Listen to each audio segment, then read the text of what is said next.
you got everything. What happens when I write new ones?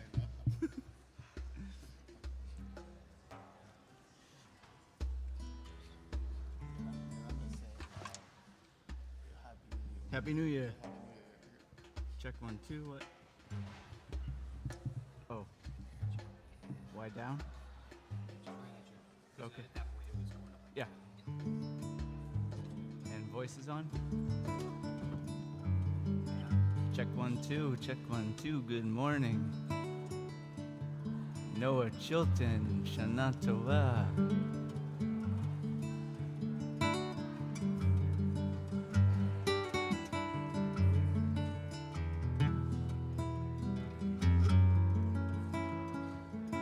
It's your seat. It's been your seat a couple of years there.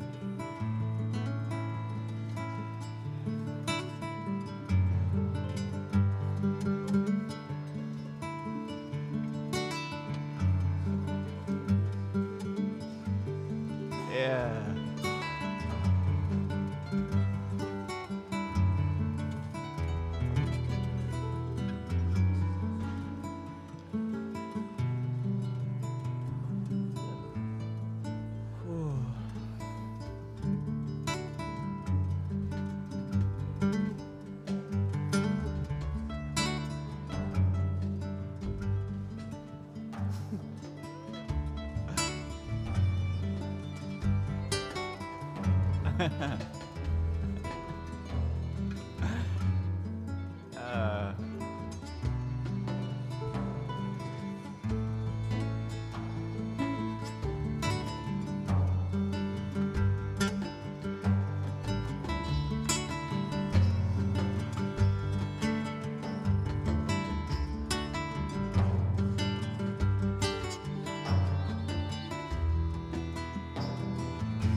Morning, everybody. Mohdeh ani lefanecha, ruach chai v'kayam, shechazalta bi, nishmati b'chemla, Rabbi emunatecha. Page 3, we're waking up. Mohdeh ani lefanecha, ruach chai v'kayam, shechazalta bi, nishmati b'chemla, Rabbi emunatecha. Good morning. Go ahead, Zafar. Stay here.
החי וקיים, שחזרת בי, נשמעתי בחלה,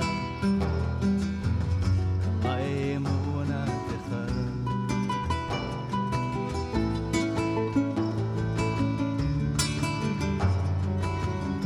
David.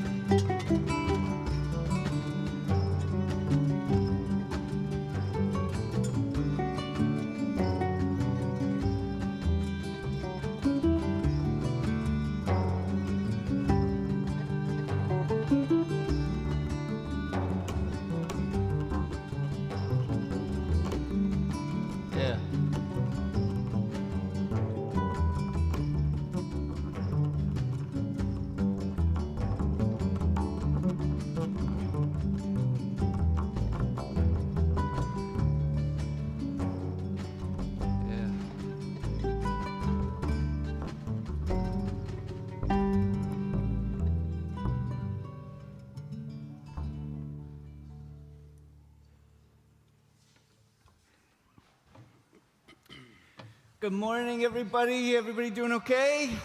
First morning of the year? Yeah! Yeah, let's get to it. Hands up. Shake them out. Shake out all the residue of last year. We're not taking it into the new year. Puppies, animal creatures, we're so happy you're with us now. They can roam. That's all good. Breathe in like this. Exhale. Noise and vibration. Breathe in again. Exhale. Happy New Year. Mina Esa. Shana Tova. Oh, we're not groaning yet. It's too early for a groan. One more just to shake. Breathe in. Exhale. Okay, now we're ready to groan. Breathe in. 1, 2, 3.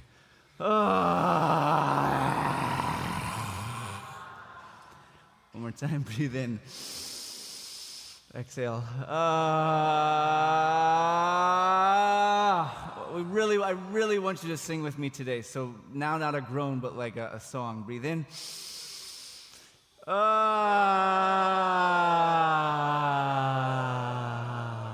more time. Breathe in.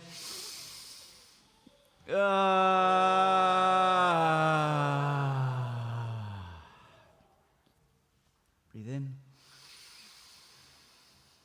Just gentle.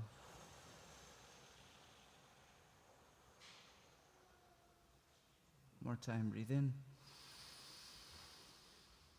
Exhale. Breathe in. Exhale.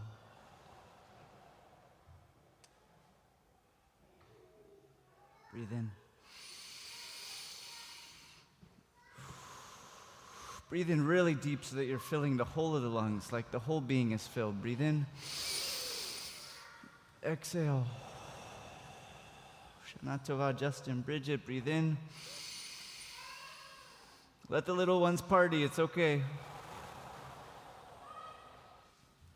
Okay, my friends, the first part of the service is all gratitude. Can we just be filled with gratitude and joy and let that be the vibration that's going to figure out the day if it's a normal day or the year if it's today, but we're shaped by these feelings, and that's why you begin with prayer, because it shapes the thinking of the rest of the day. We're going to sing an ode to the morning on page 4. Let me teach you the chorus. Hello! What's your name, little creature? Yeah, it's better that way. It's more fun. Let's see.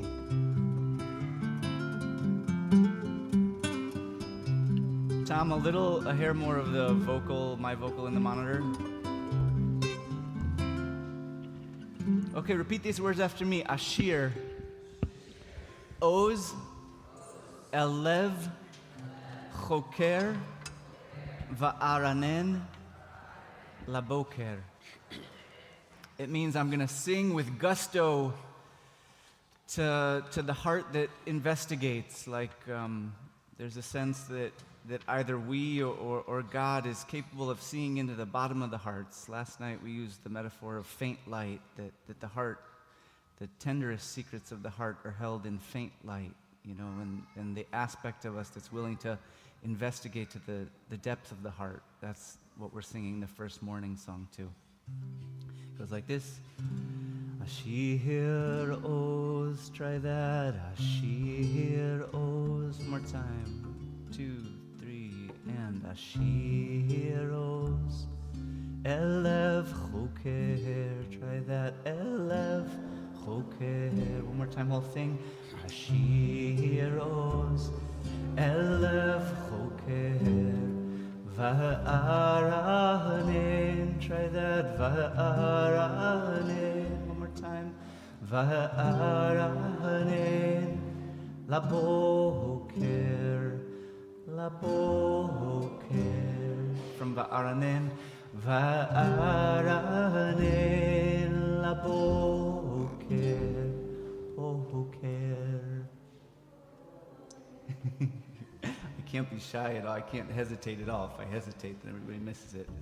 That's good. Let's go from there. We'll get it. I'll sing the chorus enough times.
השיר בגרון יעלה לך לזיכרון לפני צורך הבארות יחד כוכבי בוקר בוקר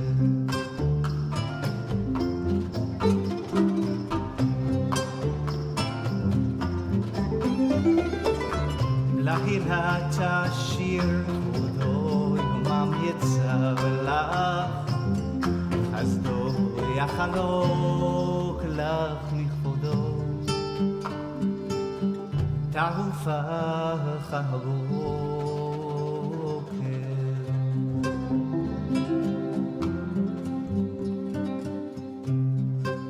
Let's do it all together.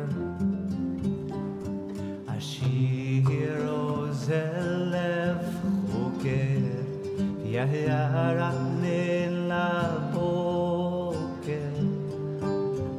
השיר עוזר לב חוקר ויערני לבוקר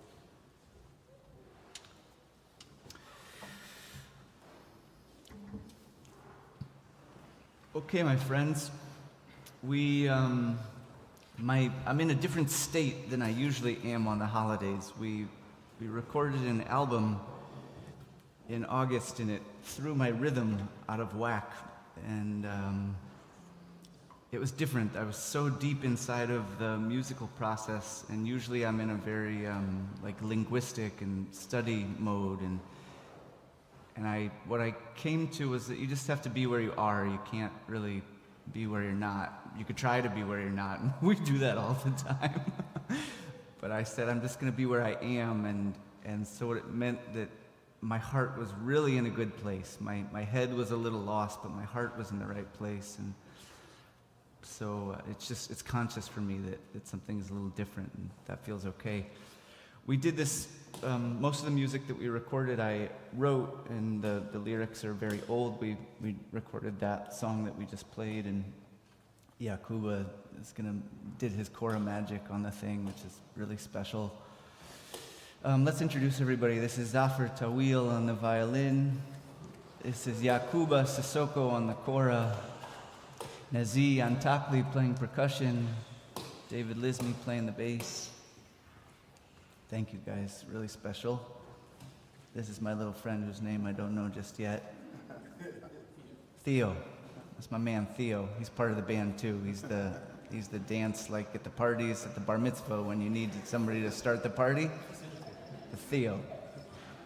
Yeah, exactly, look, high fives to everybody. You got Larry in it. And we did this Moroccan melody that I wrote all the music except for one song, and Tamar, who sang the music, who lives in Morocco, and she was living in Essaouira, and now she lives in Marrakesh, and we've been in touch since the earthquakes. And it's really intense there. She taught us this really, really beautiful melody that we're going to use in the Shofar service, so we've got to learn it really nicely. I'm going to sing a little bit of the melody, but not try and teach it to you just yet, just so it's in your ears, and then so pay attention to the melody, cool? Pay attention to the melody because we need to sing it later, but not now. And if anybody wants to come sit in the first two rows, come sit in the first two rows because that'll make everything better. Alyssa's coming for the first two rows. That's the third row, Alyssa. That's 3 rows back. No, wherever you want, wherever you want. Jerry's coming for the first 2 rows. Shana Tova and Ora. And so after we sing the melody just a little bit, or maybe not even, I'm going to invite my really dear friend Coco Carol who's gonna move us, okay? And the theme that we're speaking about this year is this archetype of intelligence. Can we, when we're talking about intelligence, could we have all the intelligences of the whole world included? Body intelligence, heart intelligence, turtle intelligence, the intelligence of the color yellow, the intelligence of mask makers and watchmakers and oud players and doctors and bankers and lawyers. Can we get all the intelligence in the room? So we're going to play this melody a little bit. Coco's going to come up and she's going to get our bodies ready for the new year.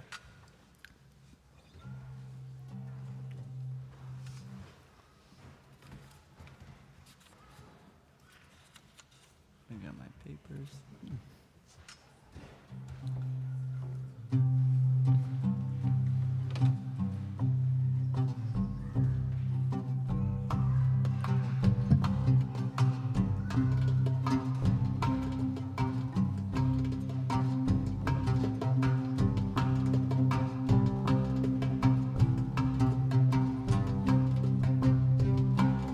Yeshmera Shabbat,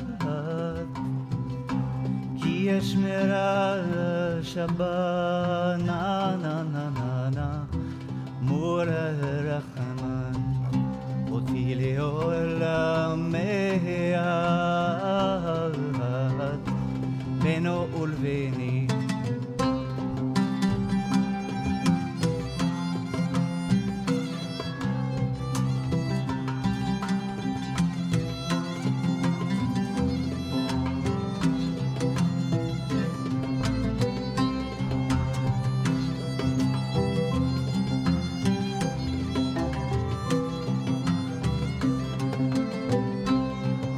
Lila Yanas, Tovo Lila Yanas, Adalelu, Alilal Gafu, na na na na na, Nalilele.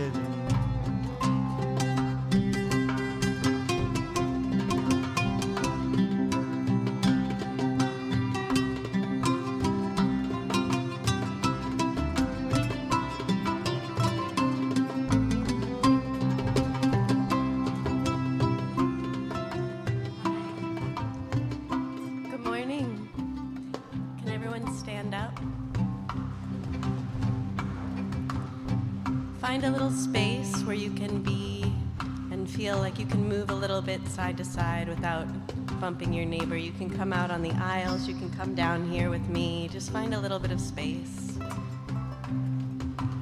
And let's just begin by clicking our heels to the ground. And as you do that, can you feel like you're almost gently shaking the skin off the bones? Inhale, and letting out a gentle exhale.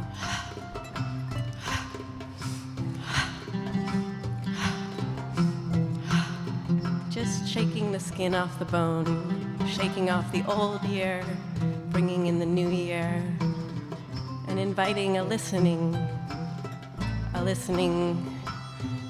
an inquiry.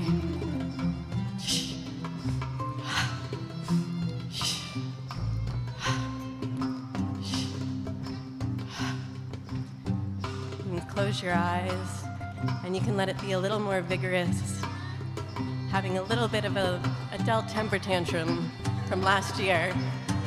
Yeah.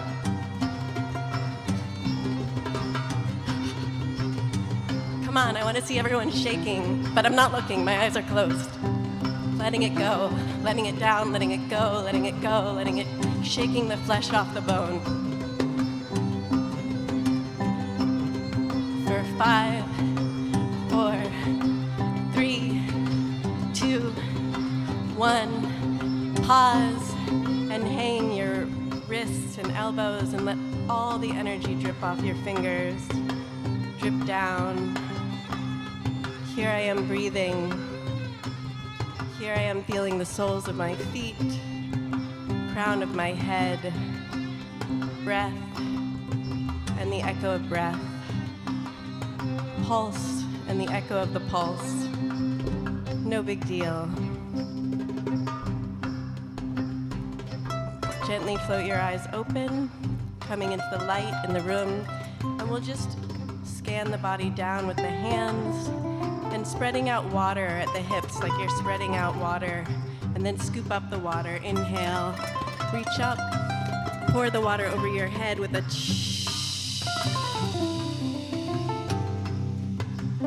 again, scooping up the water and pouring it over your head. Twice more like that.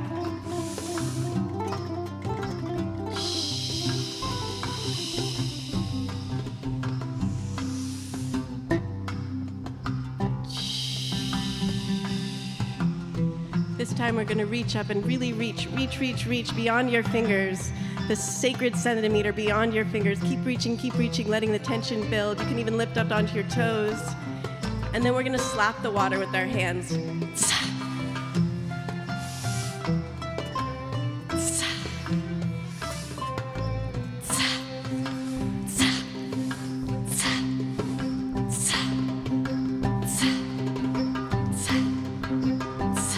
One more. Get all the air out. You can take a little cough at the bottom.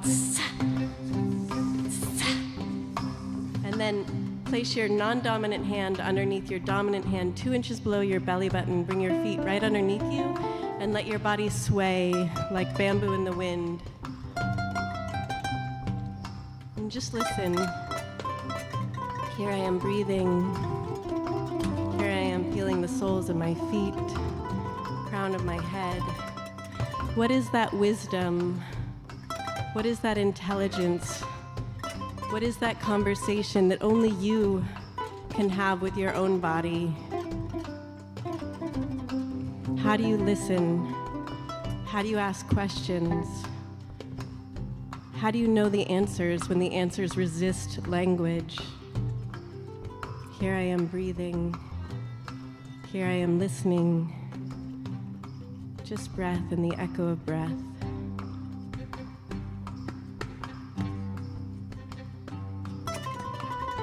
Bring your chin to your chest. And as you lift the chin, lift the eyes, coming back into the light in the room. And just take 2 minutes with listening hands, kind of scrubbing along the arms, the face, listening to touch. As you touch, you are touched. Feeling the touch of the sensation of the hands, feeling also the sensation on the body. And you can tap, you can brush, just listening to where you might, where's the blind spots? Where don't you feel anything? And where are the really glaring spots where there's a lot of information? The back body, elbows, bodies within bodies, the sensation body, the emotional body, the wisdom bodies, the ancestral body, the cultural body, the gendered body, all of these different bodies in one body. And then end with one hand on your heart and one hand 2 inches below your belly button.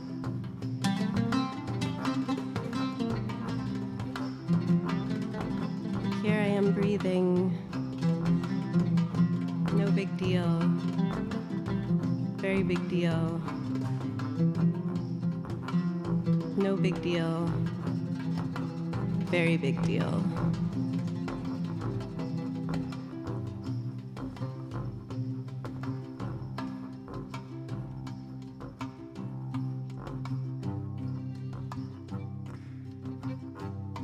We love you, Coco. Okay, now let's try this melody. Ready? With all that. 1, 2, 3. Dee la la la la la la la la la la la la la la la la la lee la la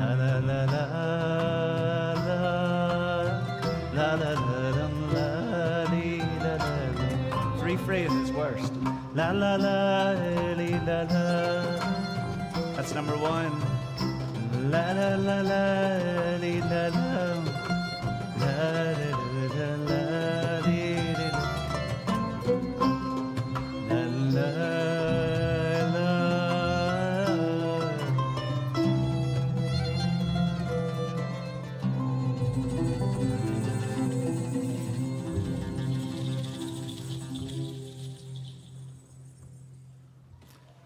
Everybody can sit. Thank you, Coco.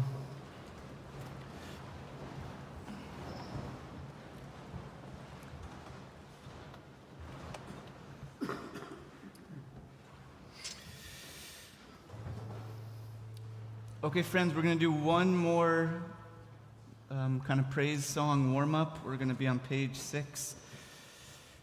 And I'm going to teach you a little part, and then in the middle of this one, Ezra's going to come teach us. I'm going to let it be a surprise.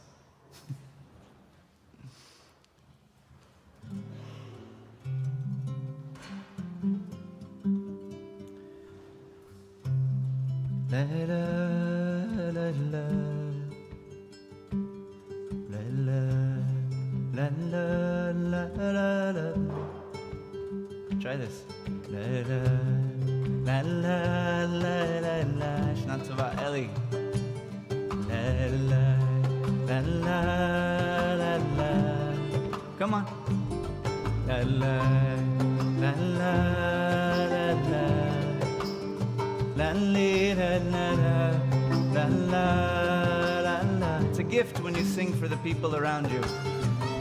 La la la la la. You're making me beg. La la la la la la la. I'm humble, I will beg. La la la la la la. That's good.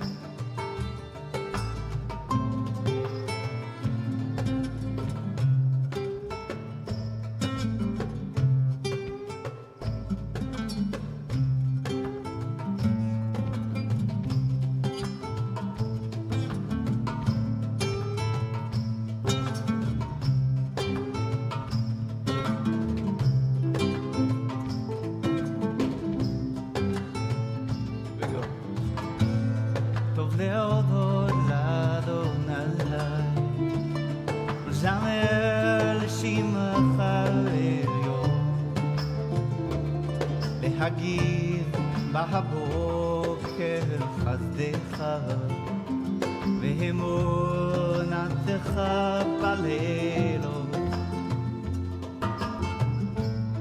עלי עשור ועלי נדבר עלי היגיון וכינור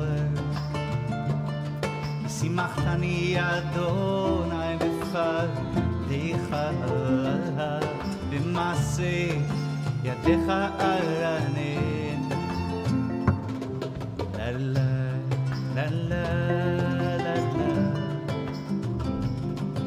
לה לה לה לה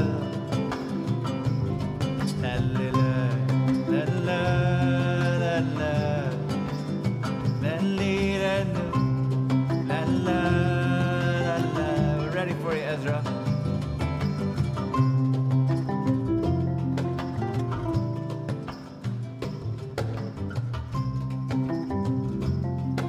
Yeah, get up there.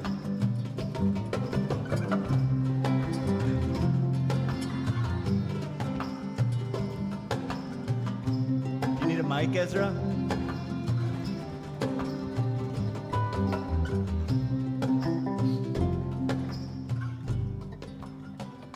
So I collect rocks, which is a terribly inconvenient thing to do while you're traveling. Once on a research trip for 3 months through the Amazon, I lived out of an 80-liter bag. I carried it everywhere. It had everything, and I packed it meticulously. 1 pair of jeans, 1 quick dry towel, a camping hammock, and about 12 or 10 pounds of rocks that I collected along my way, sitting at the top of the bag. The whole section was devoted just to that. I carried them on my back like that for 3 months, jettisoning non-essential items along the way, but not my rocks, which felt precious and irreplaceable. A fact that my family still likes to make fun of me of 10 years later. Rocks, they like to remind me, are heavy. A profoundly intelligent observation. And yet it points to a more fundamental truth, that the natural state of rocks, given how heavy they are, is stillness. They are not meant for motion. Perhaps that's why we look down on rocks, with phrases like, dumb as a rock. I'm sorry, I didn't mean it. It's very offensive to rocks, dumb as a rock. Because in our world is a world of constant motion, efficiency, optimization, disruption of optimization into more efficient Zapier loops, a world where I have my phone out on the elevator just in case I waste those 10 seconds, where our lives start to feel like one long run-on sentence without any punctuation, kind of like this sentence, which even though it's efficient words per minute maximization, it's tiring and it's eviscerating. This is the wisdom of rocks. This is the intelligence of rocks. Pico Ayer says, sitting still is a way of falling in love with the world and everything in it. So let's just try that for a minute, maybe. If I told you now to sit like a rock, strong as a rock, what do? Your body knows it, right?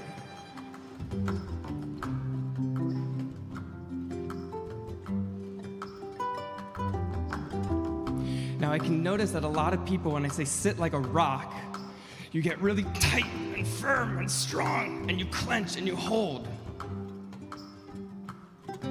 Rocks are old. You can't do that. This rock, this is a piece of Marcellus shale from New York. It's 300 million years old. You can't do this for 300 million years. So relax. This is the intelligence of a rock. Stillness and calmness and relaxation. And let your eyes move forward without trying to take in anything, any one particular thing. Soften your focus to just let the whole room in at once.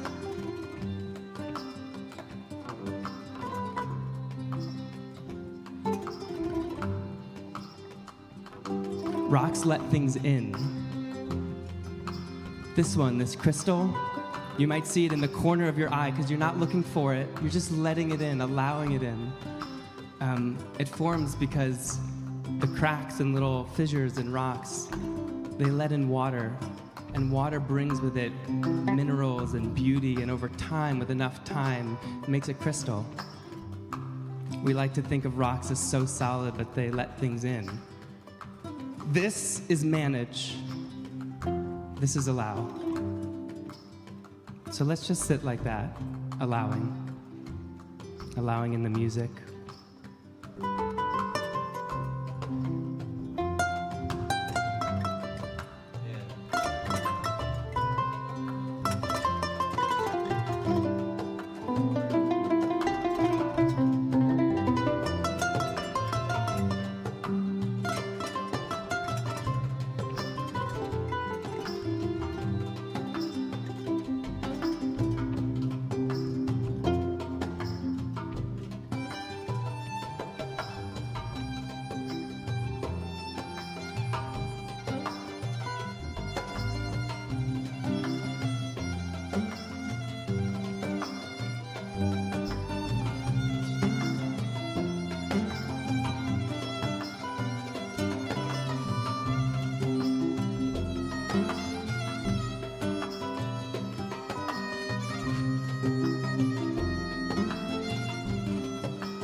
inevitably, when you feel the rush to do, to grasp, to move, to change, you can just look at a rock. They're everywhere. And listen to what it's reminding you, whispering to you. Remember to stop, it says. Remember to breathe. Remember, it's so simple. So simple we call it dumb. Remember stillness.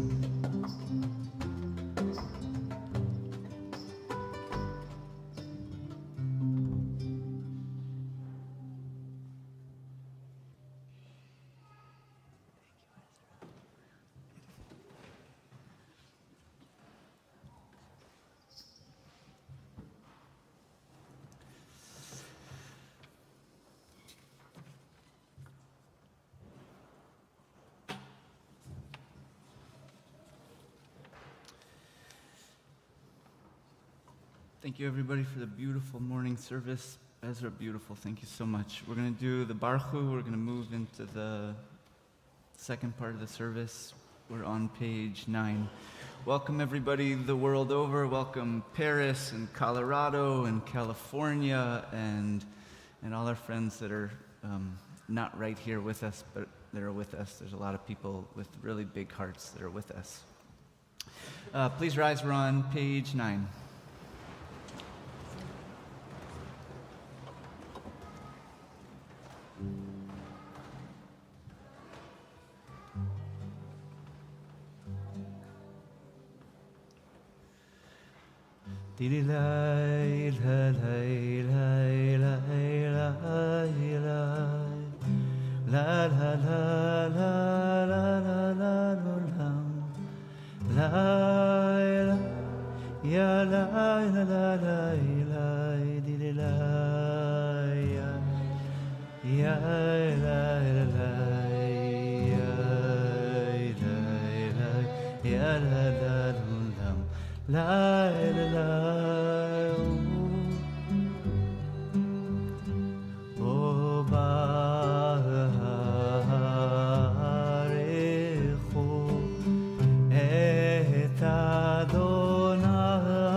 You may be seated, everybody.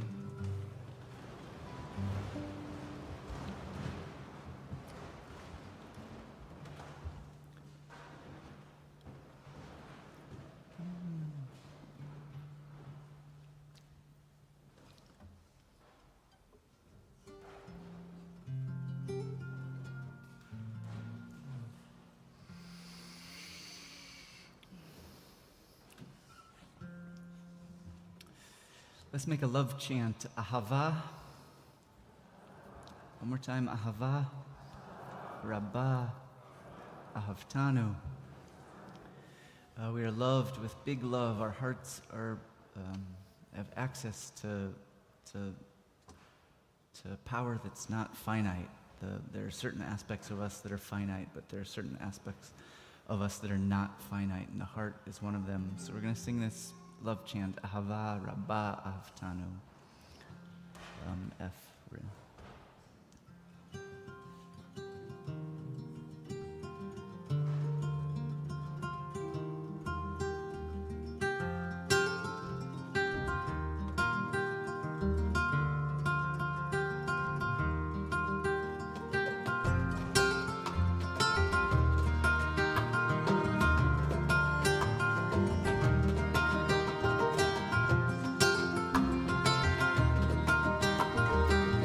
Yeah. Not another party starter. Take your right hand and rub it over your heart. Wake it up. Note the places that it's sleeping.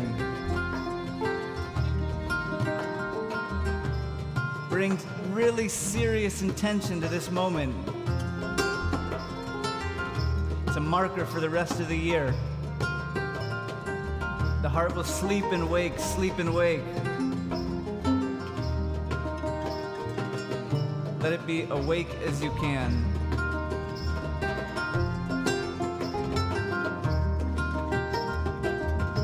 Here we go. Ahava, ahava, ahava, ahava, rava, ahava, ramba, ahavtanu,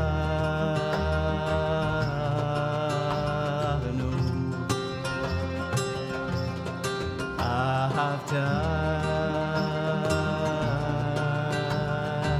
We got it. Ahava, yeah. Ahava, ahava, ramba,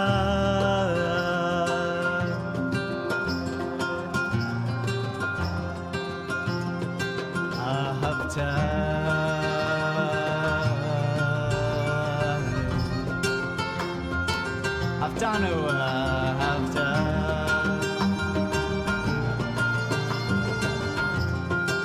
You stay here.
Wait.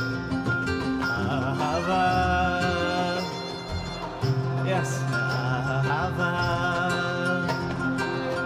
Ahava, Rava.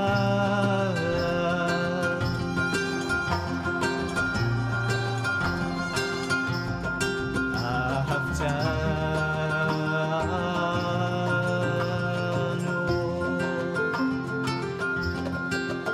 Ahavtanu.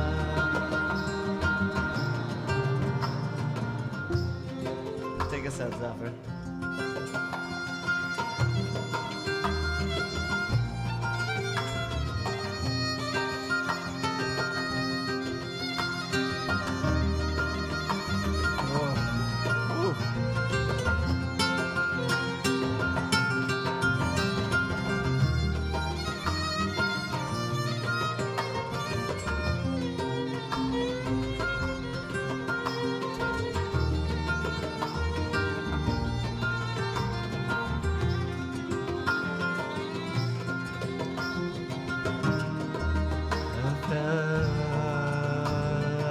Let's sit here together.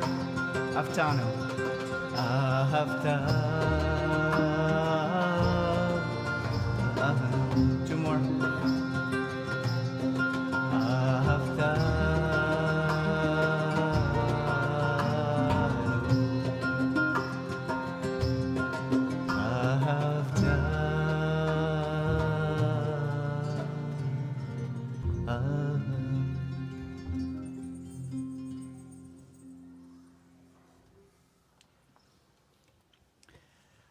Let's be like Ezra taught us, as still as a rock for the Shema.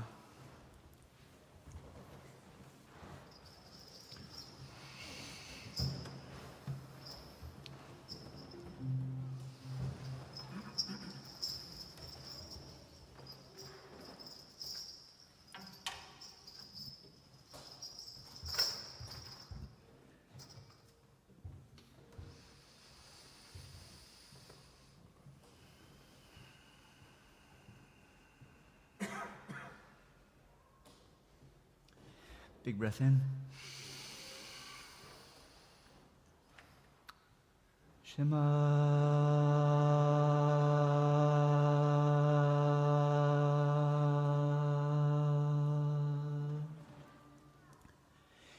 Yisrael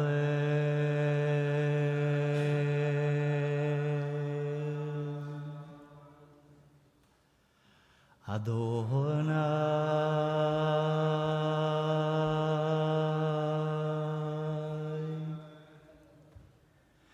Eloheinu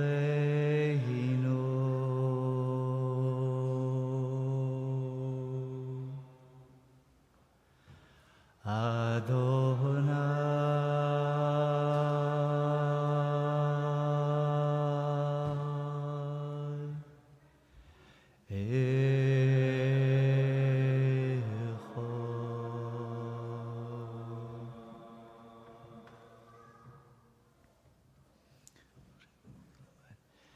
Page 10.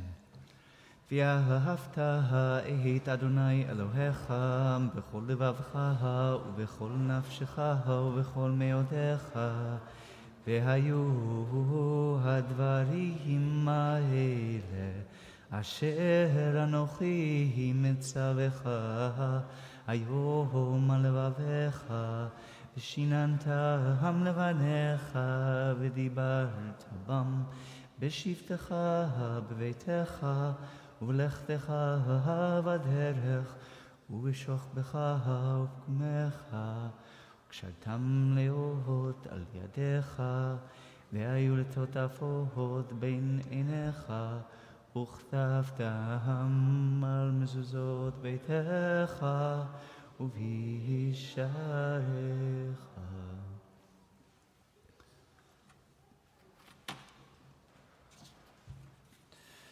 We're going to do the Michamocha on 12. Our friend Charlie's going to come read us a piece in the middle. And we're going to wait quietly for Nazib because I want drums on this one. Charlie's here, right?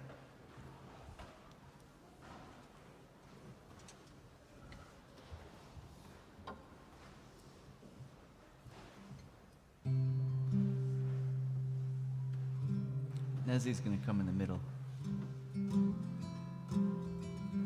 The beginning middle.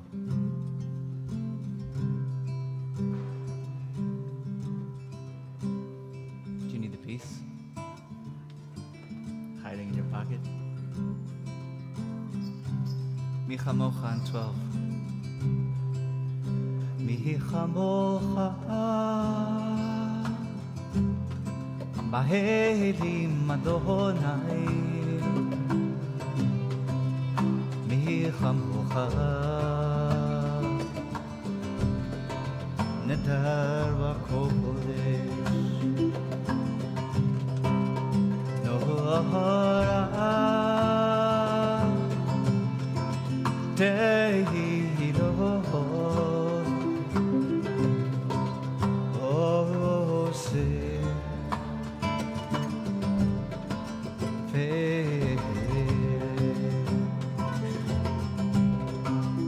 מלכותך ראו בניך בו קיים לפני משה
piece from one of his teachers, and really it's about the wisdom and the intelligence of what I would call, and what this would call, the knock-knock moments.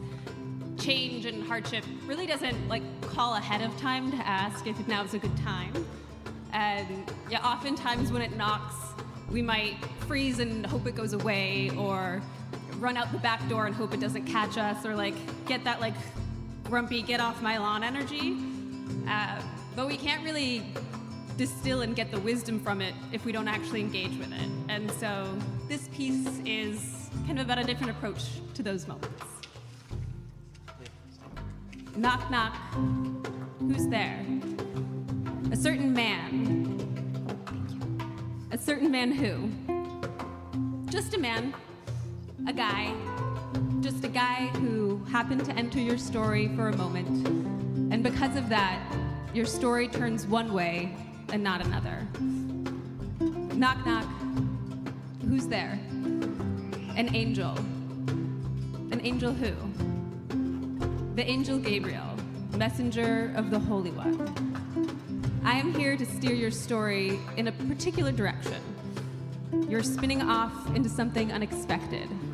I am here to push your story into surprise. Leave your expectations. You're on a mystery ride. Knock, knock.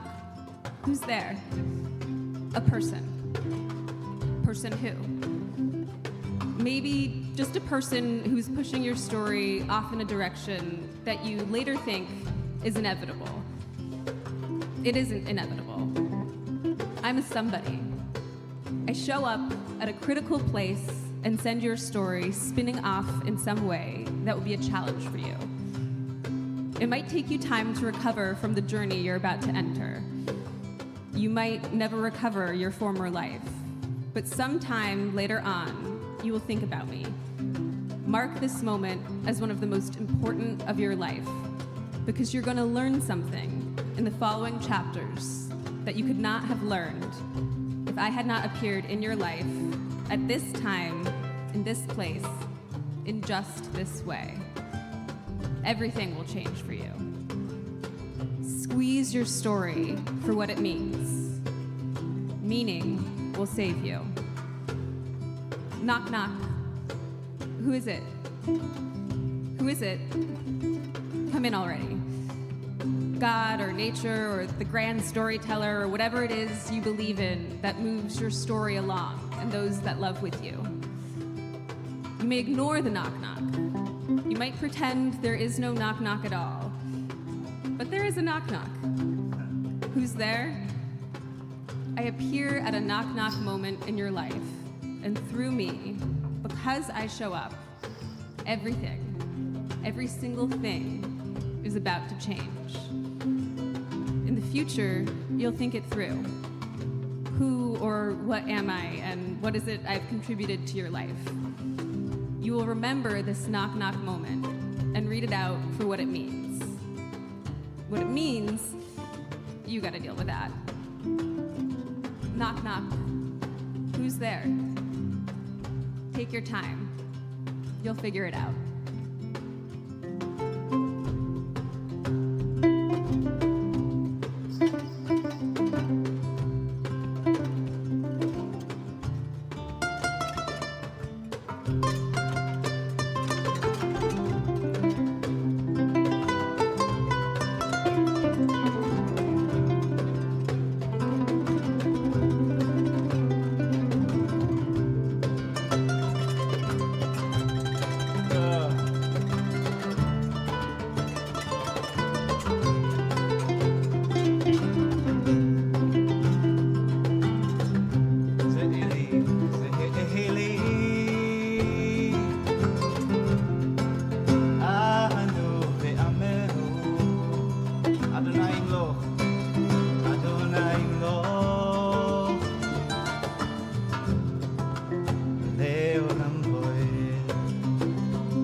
Israel.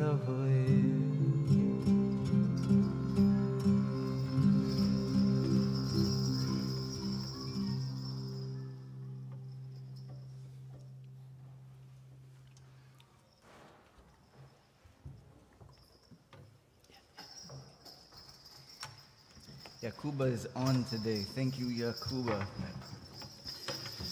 Okay, friends, we're going to rise for the Amida service. We've been breaking the frontal. It's not fun for me or us that it's like this way and that way. So if for the Amida you'd like to come and be here or here or there, come be anywhere, be free as you are. Please rise. We're on page 14. I'm stealing a kiss. Love you.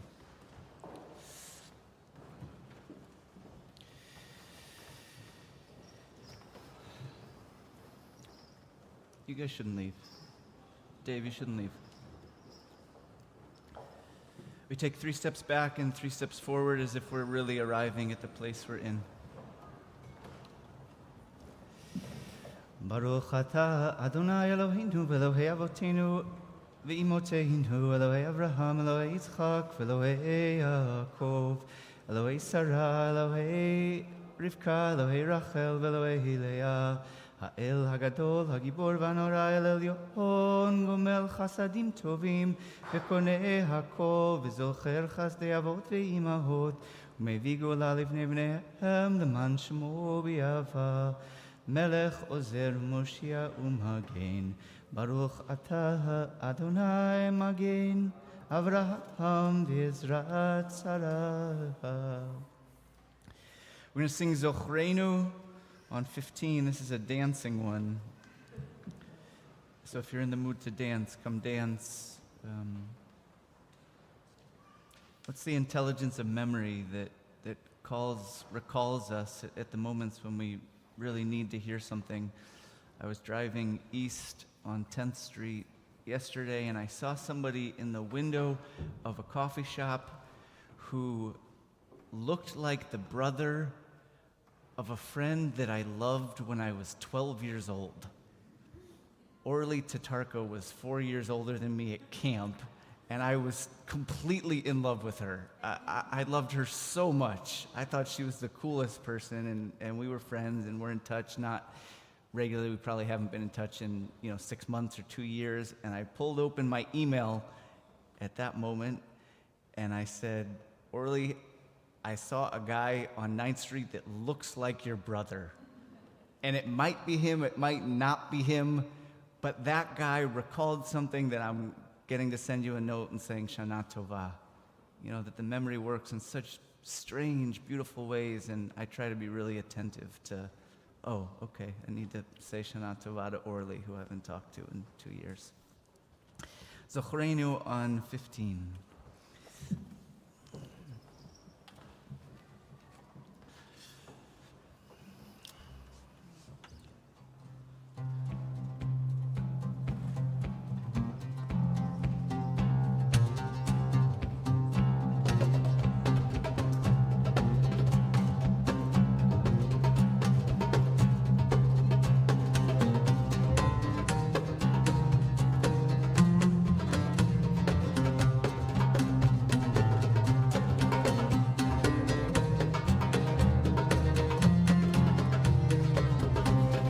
Zochreinu. Zochreinu lechaim, melech hafetz b'chaim. Zochreinu lechaim, melech hafetz b'chaim. V'chodvenu b'sefer ha'chaim, lemancha Elohim chaim, leman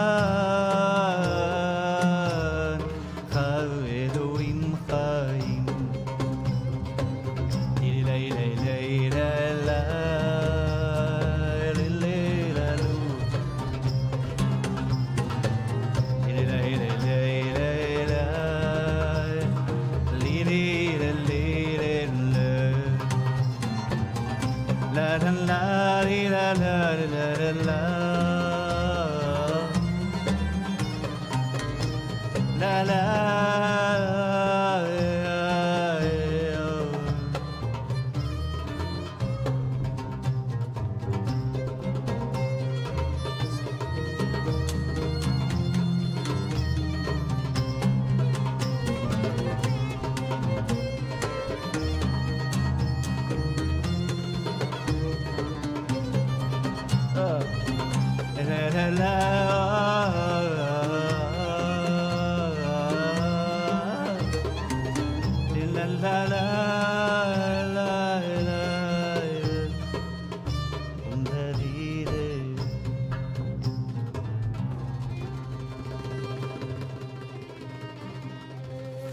my honor to invite my beloved up to teach us about something that's going to occur to her right now.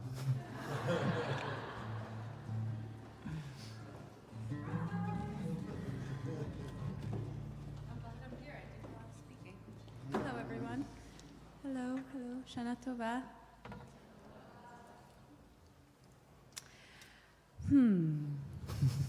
Why don't we sit for a moment?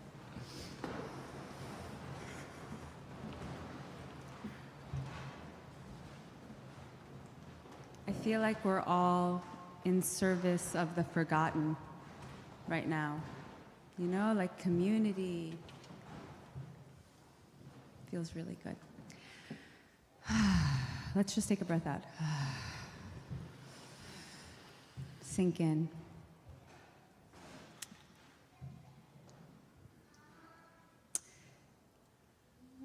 We've been speaking a lot about intelligence, ways of intelligence, and I'm just going to share something very short. One of my favorite teachings is from the Kutzker Rebbe, who lived in the 1800s.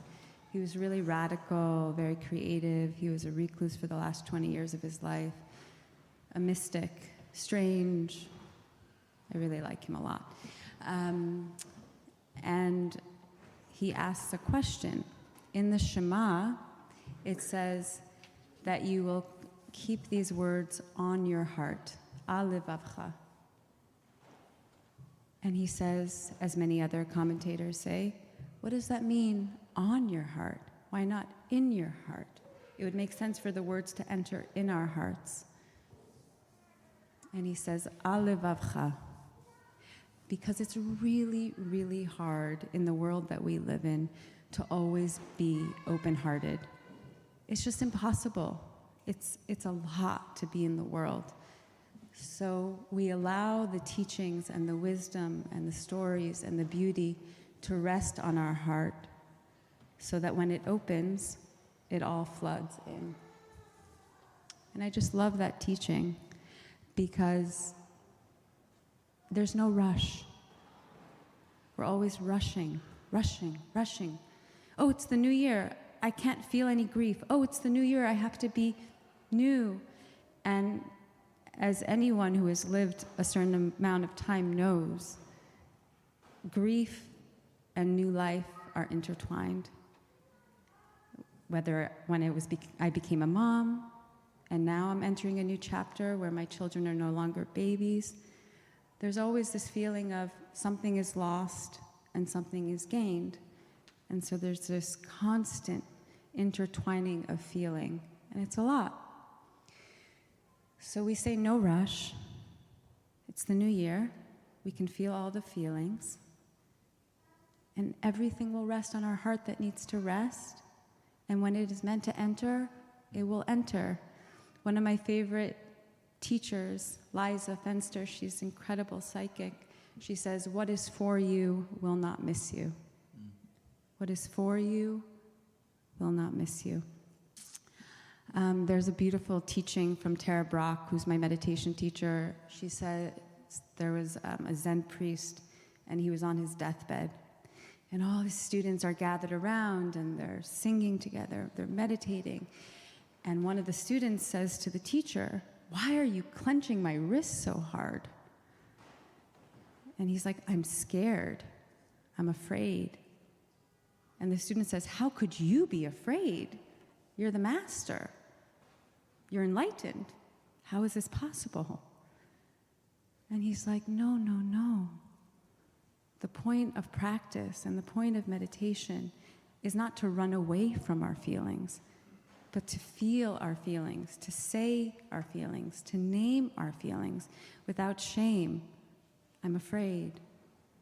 I'm here.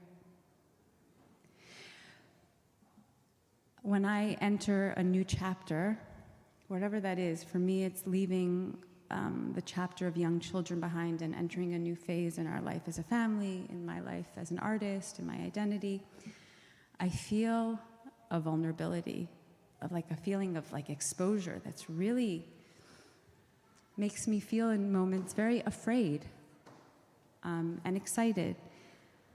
And I notice that the more that I can just name that, it releases it. This is what it is. So as we enter this new year, I personally want to just say to myself, feel whatever is here and trust the feelings. What is for you will not miss you. Al levavcha, on your heart, on our hearts. All rests, and when it is meant to enter, it will enter. Shana Tova.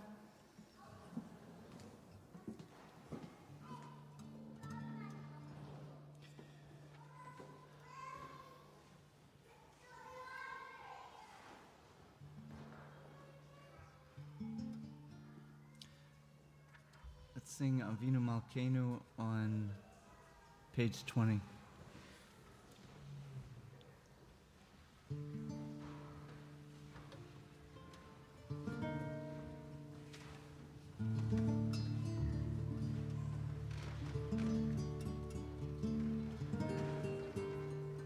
Zafi.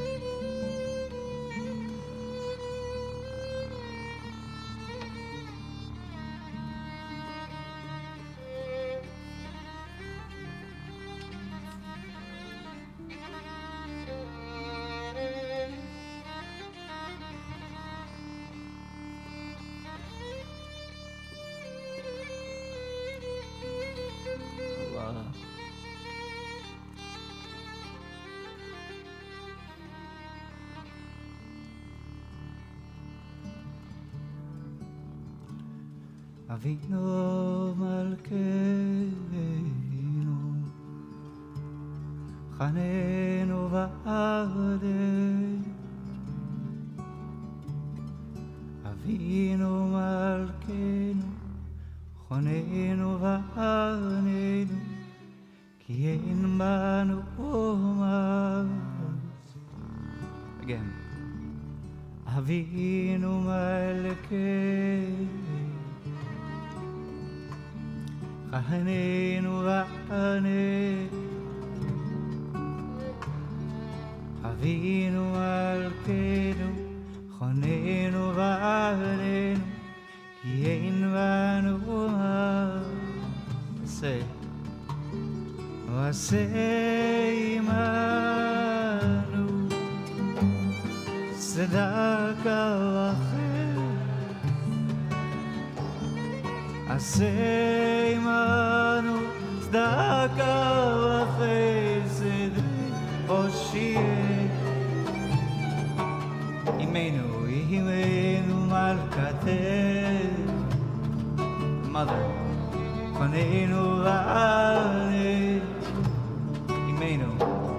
Imenu malkatenu Chanenu va'anenu Ki ein banu Asay imanu tzedaka v'chesed. Asay imanu tzedaka v'chesed Ve'oshiyeh. Asay imanu tzedaka v'chesed. Asay imanu tzedaka v'chesed Ve'oshiyeh.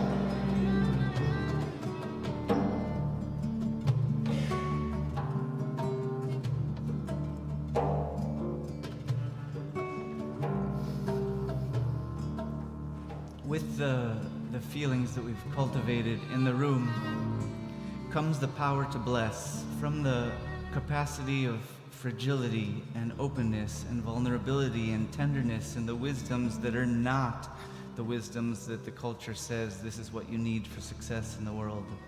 With those wisdoms comes the power to bless. It became our custom, which was our last year, second to last year at the new shul, that after 3,000 years of blessing being in the hands of masculine, we said it should move now to the space of the feminine. And so we call it the Priestess blessing. We're going to have anybody who'd like to tap into their priestess power to come forward and bless the community. So regardless of your gender, if you'd like to come up and bless, please come forward. And I hope Zivar's still here. Come on forward.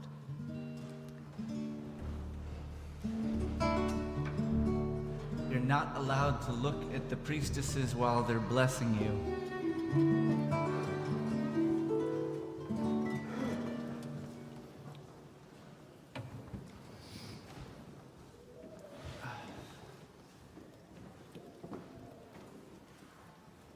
If everybody could please rise.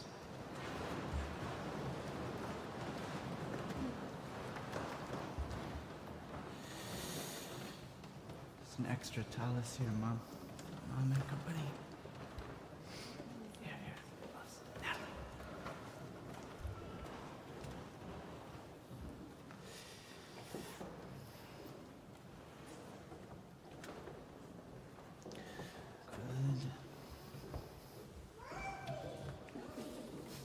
Good.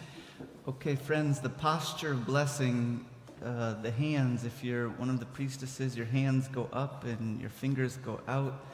And the commentaries say that the Shekhinah will come and rest between the opening in your fingers as if a lover is peeking through the lattice.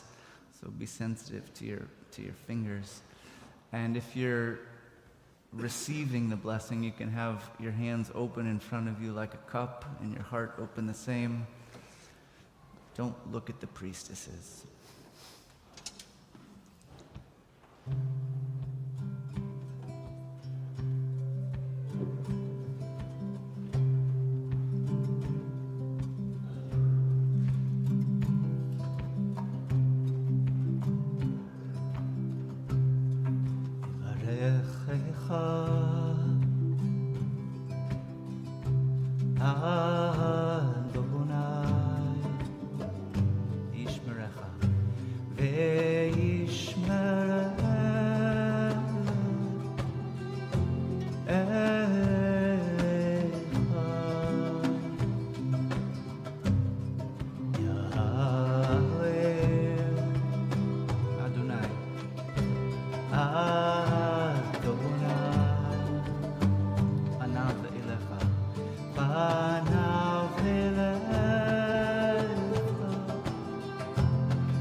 Thank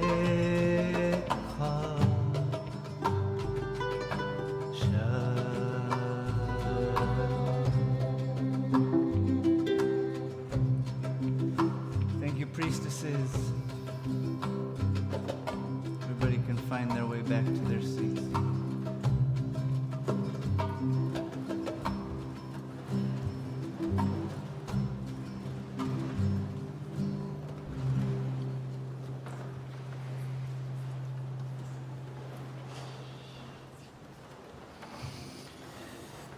Beautiful.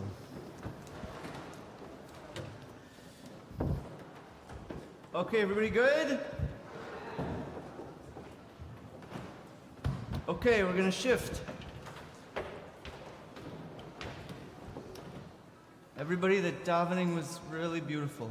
It's really sweet.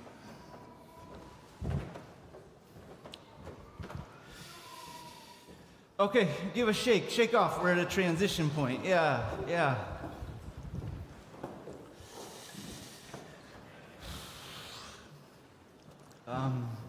That's good. I appreciate it. You're sitting on Ellie's lap? That's my friend Ellie. No, stay there. Don't come to me. I'm busy. I'm doing things. I'm busy. Okay, do you guys mind holding the Torah for us? Go. Okay, friends, we are going to make the Torah service in a second. The musicians, when we do the Torah service, are just going to jam. They don't even know what they're going to do. Well, but it should be groovy and danceable, marchable. They got it. So cool. We get to have a little break in the service, so you should meet your friends and say hello to new people and say hello to folks around you. This whole thing's going to take just a couple of minutes. Who here is a performer of any kind, actor, performer of any kind? Raise a hand a little higher. Who here is an actor, performer with a not too large physical head? Any still left? Okay, good. Who here is who's a performer with a not too large head who doesn't mind having something on their head? We need 20, not just 3, okay? So if you feel even close to any of those categories, there's going to be a little meeting over in this corner section over here with our friend Yulia, who's going to help us with the Shofar service. So while the dancing Torah thing is happening, there's going to be a short little meeting, 3 minutes long.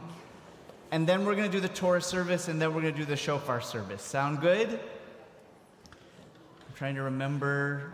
Thelonious, you're a performer with a not too large head. I don't know if you mind having things on your head. Do you mind having things on your head? I didn't hear you. Okay, and during the Torah service, we like to have people come up and be close to the Torah when we read it and get a blessing based on the theme of the teaching. So if that speaks to you, I hope you'll come and be close to the Torah. We are gonna call out the Shema and then do Godlu and then walk around. So please rise, everybody.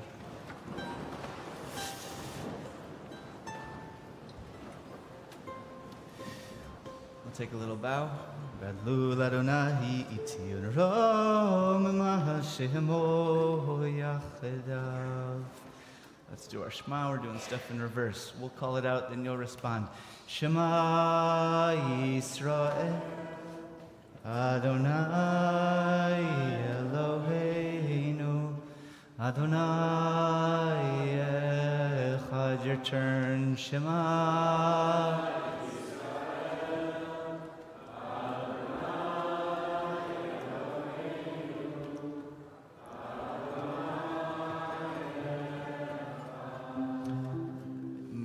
and Yash are going to go with the Torah, so we give a kiss to the Torah, we groove, we break for 5 minutes. We see you in 5 minutes.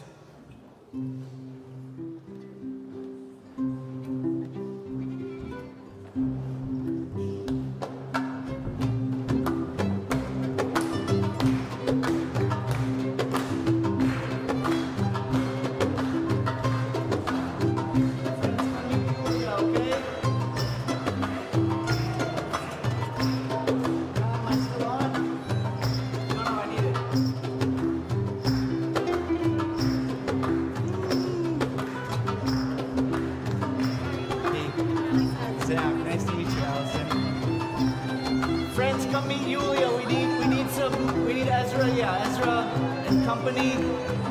Come on.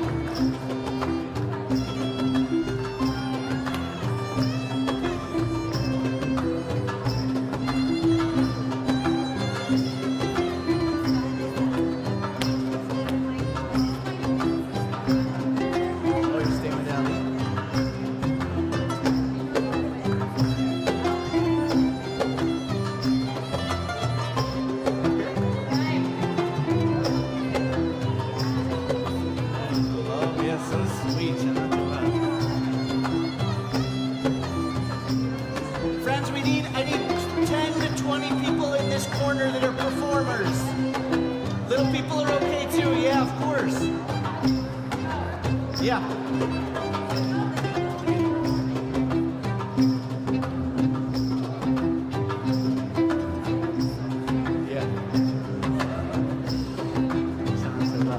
Good to see you.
guys can take a break. Don't, you have about half an hour, but don't go too far, like stay within, yeah, half an hour.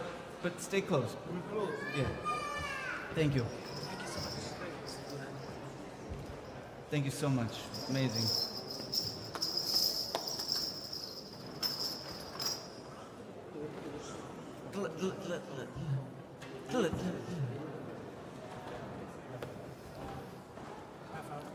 Yeah, ish.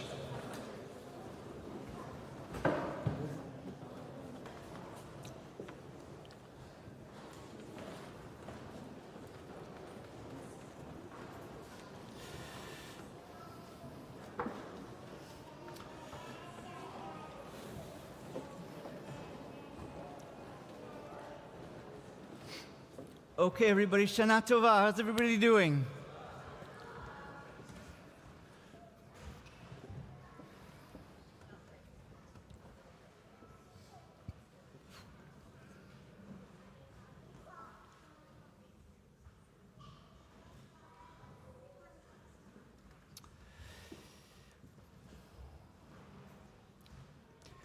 Okay, friends, I always engage in some study over the course of the summer leading to the high holidays so that I go into the year with new wisdom and that we're not teaching from old material and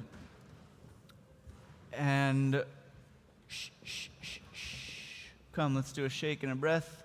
Shake, breath.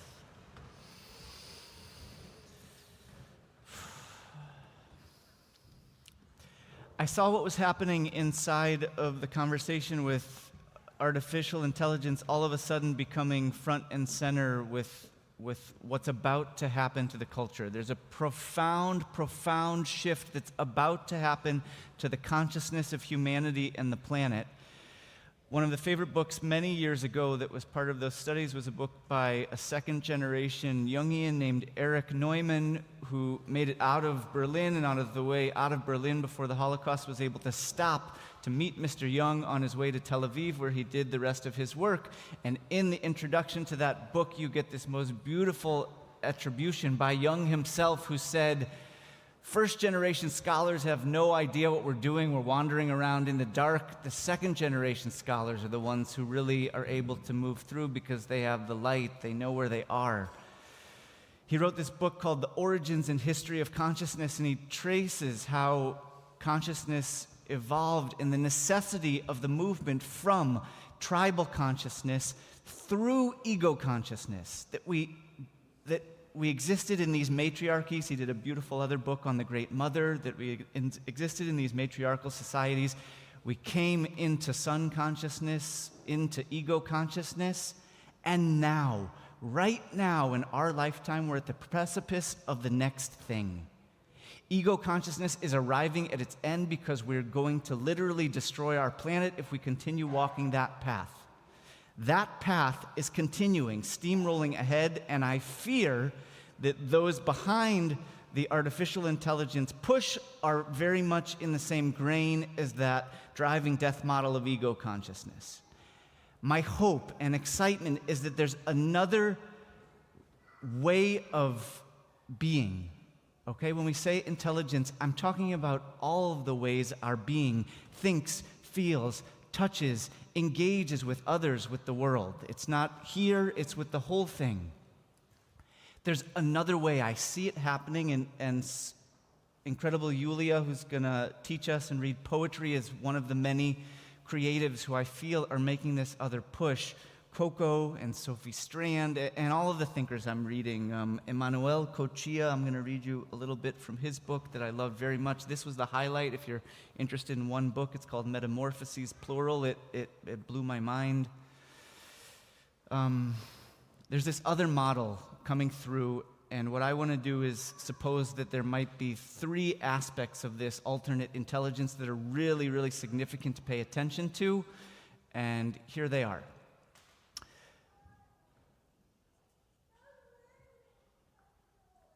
One of the things he does in this book is he traces how the atoms of the universe, literally the atoms of the universe, Life is moving through the atoms of the universe. And so what began as a human being will be buried in the earth, and that earth will decompose and decay and be eaten by a worm, and the worm will go into a garden, and the worm will die and become soil, but now because it's in a garden, it will become a tomato. Maybe it will be the tomatoes in my garden, and I will go and I will pluck those tomatoes, and the tomatoes, those atoms, the exact same atoms, are now inside of my belly, and they're in my life force. And then I'll die, and the soil will come again, and it will be the vapors of the sky, it will be cloud, the same atoms. Life is moving through them into rocks, into trees, into people, into insects. My theory is that the atoms of the universe in all the history of time, which began as a profound period of darkness, that the world began in utter darkness. My theory is that we have access to the intelligence of everything that our atoms have ever been. The intelligence of darkness is inside of us. And when the first planets came into being with great fire and light, the intelligence of fire and burning and giving light is also inside of us. And then when water came and enveloped our planet, the thing that would give all life, the mutability of water to move and to take shape anywhere.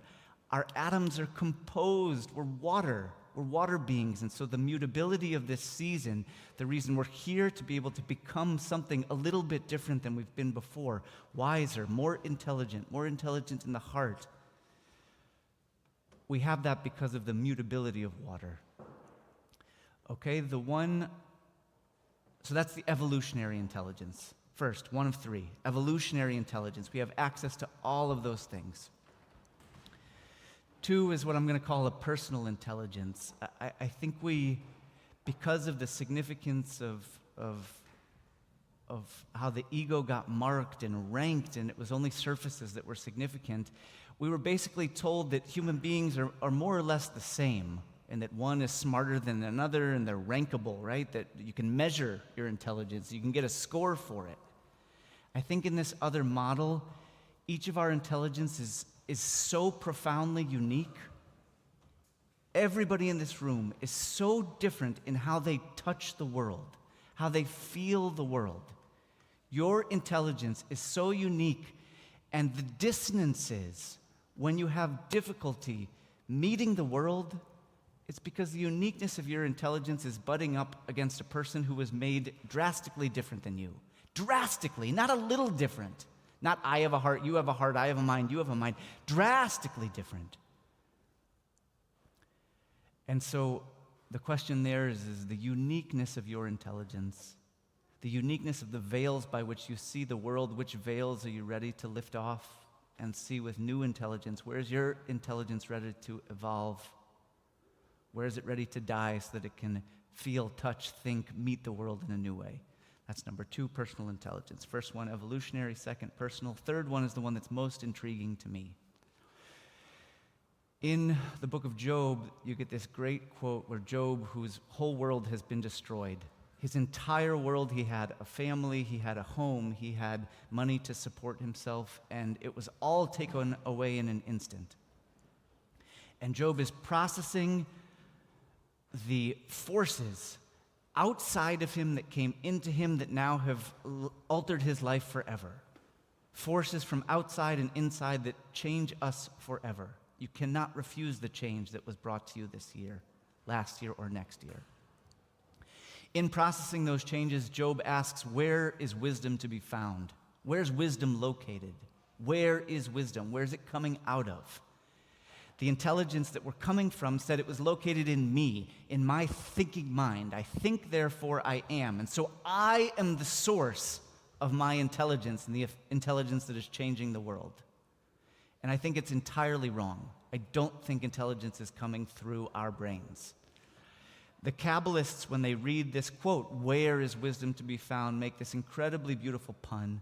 The word for where is also the word for nothingness.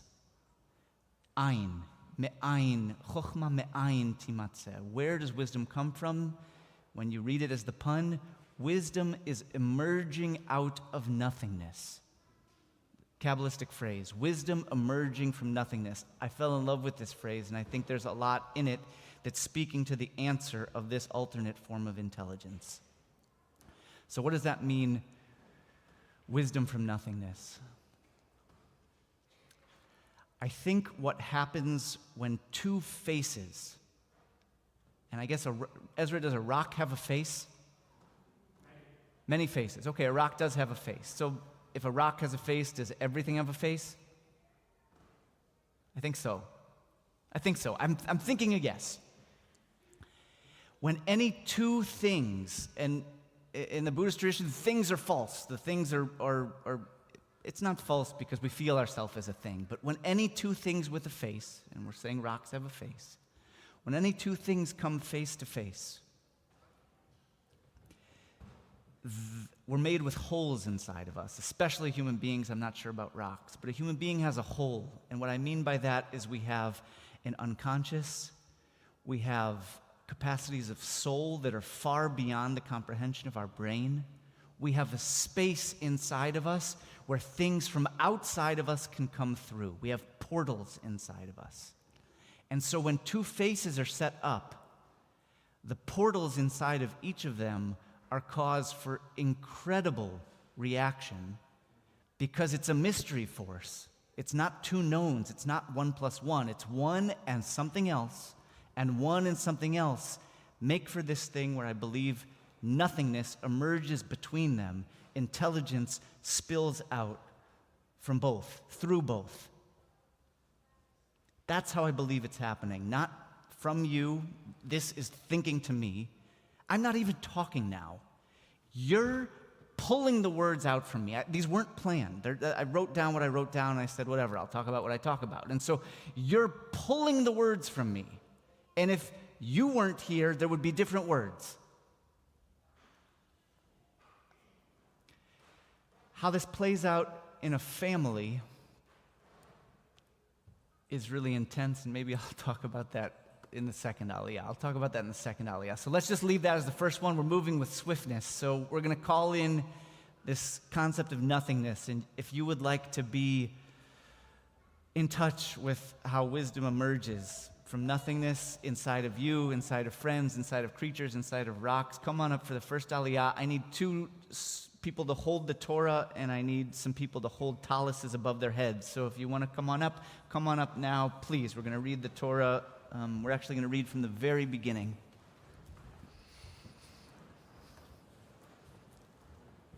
Come, I'm going to get us out of here on time, if you hurry. Would you like to be a Torah holder? Jess, a Torah holder? Great. So you guys, I'm going to stretch it from between you. So you guys stand here. What's your name? Yona, thank you so much. Sorry for touching you unasked.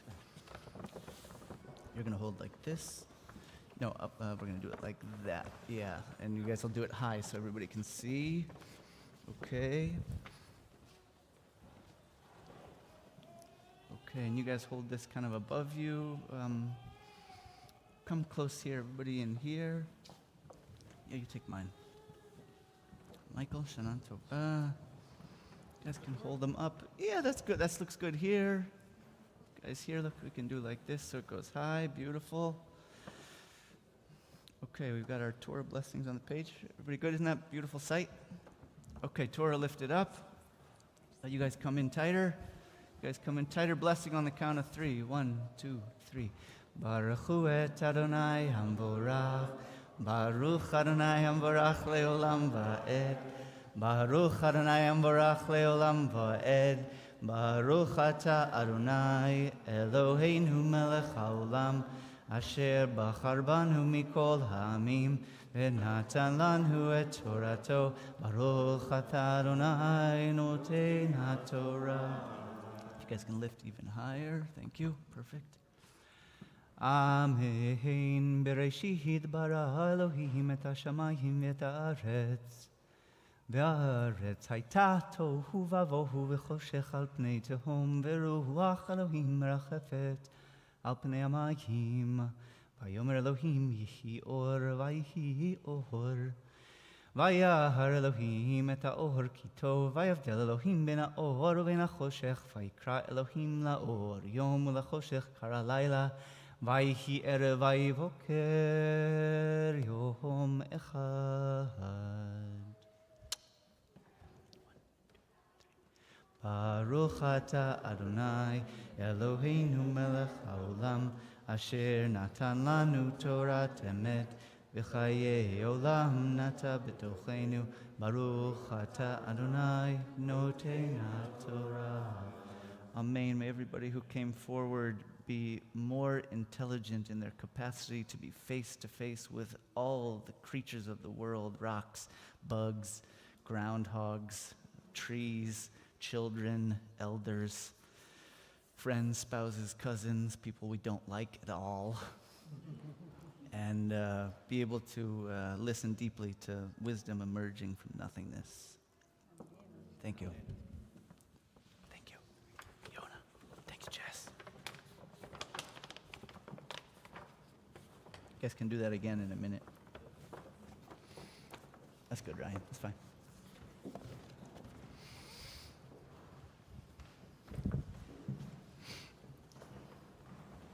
Thank you, Alyssa.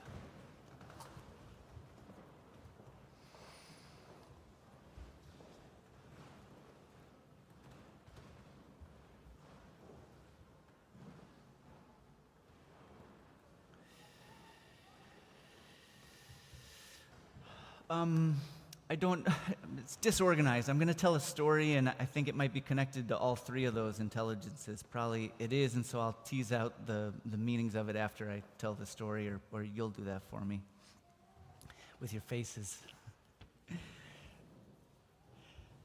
I think it was the story of my year. It's not always that the year is marked with one story, but this year, for me, this past year, was marked with a particular story. We moved up to the Hudson Valley about a year ago. This was our first year up there, and it's been fantastic. About halfway through, the job at the Woodstock Jewish Center opened up, the rabbi job, and people called me and said, "Hey, Zach, the gig at Woodstock is available. You should go check it out." And I said, No. Temenos is going great. We're having such a blast. Like, why would I do that? And I poked around a little more, and I got lifted up, and I said to Zivar, "What do you think? Should we do this? Should we not do this?" She gave me nothing, not a thing. She was a blank slate, and this was the first time ever. I don't know where she is. She's never a blank slate like that. I don't know how she did it. She was a blank slate. She was like, "This is for you." I was like, "Okay." And so I did the first Zoom interview. I did it over Zoom, and it was cool. And they said, "Okay, we want you to do the committee interview." They did the phone call. They said, "Do the committee thing." I did that. They said, "Okay, great." They said, "We want you to do now the full interview. Come for a whole weekend." We went Thursday night, Friday morning, Friday night, committee meeting this, Saturday this, Sunday afternoon. That was first sign. I was like, okay. And I said to myself, here's what I'll do. I'll go to the sanctuary. If the sanctuary is beautiful, if my oud sounds good in the sanctuary, then I'll know. And so I drove to the sanctuary. And look, these were all the pulls for this other intelligence. There was a good salary. The campus was 30 acres with trees everywhere and ponds, and it was like all set up. I just had to show up, and the whole thing was set up. Whereas with Temenos, it's a little less set up. It's just not pre-baked, and maybe that's an advantage. But this was the other option. I get to the sanctuary. The sanctuary is beautiful. There's windows, clear windows, all around this. You're looking out at all the trees. There's a Persian rug that's red that's like 30 by 30. Chairs are in a circle, which is how we'd prefer them to be. And the oud sounded great. The oud was like, this is a good room. And then the executive director was there. She said, let's come into my office for a meeting. And red flags just started firing like rockets, like, we need you to give up this, we need you to give up that, we need you to give up this, we need you to give up that, you have to work every day of the year, da-da-da-da. I was like, But still, I went home to Zivar. I was like, Zivar, come on, this is what happened. She's like, I'm not saying a word. And so I was still on the edge.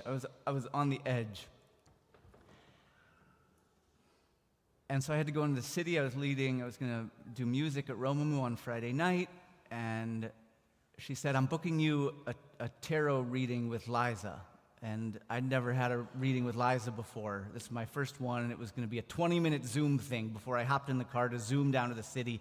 And I had to, if I was going to be out, I needed to let people know fast. I was getting down to the wire.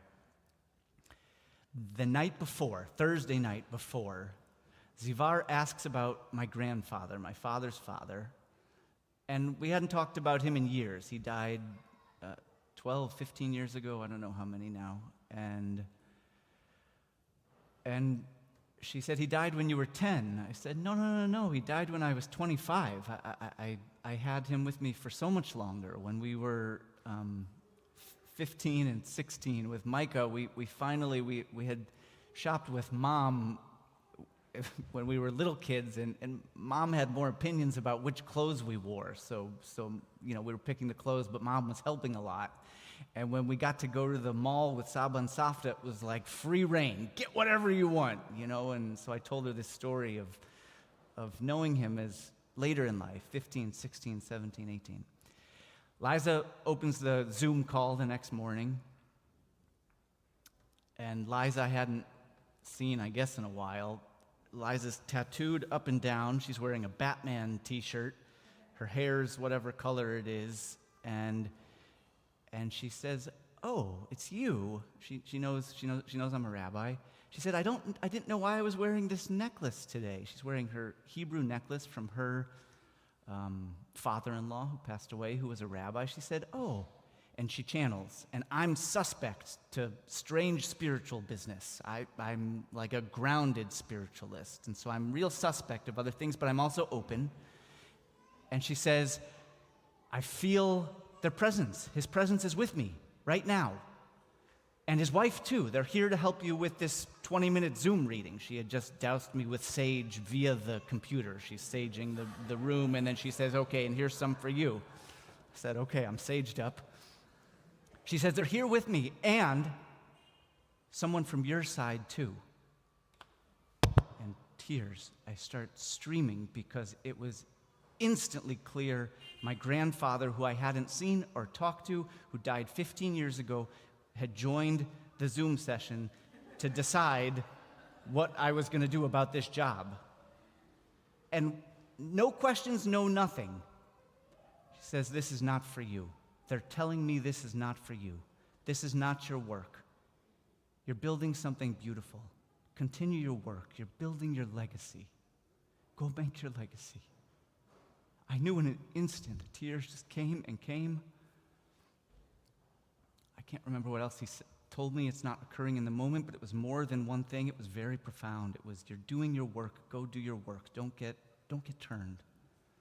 We see you. Yes, you could do this for a year. You'd be fine for a year. You can do anything for a year. But imagine the sacrifices. They won't see you there. They won't appreciate what you're doing." I went upstairs. I was in tears. I hugged Zivar. I said, he said, "Don't take it." Saba said, "Don't take the gig. I'm not taking it." I said, "I'll tell him after Shabbat. I'm not taking it." I knew there was no question. There was not one single question. I go into the city. I drive in. I go to services that night. We lead beautiful services. I think the prayers were extra beautiful. And at the end of the service, when it's time for the Kaddish, my dad, who's sitting in the back, stands up, and that day was my grandfather's yahrzeit.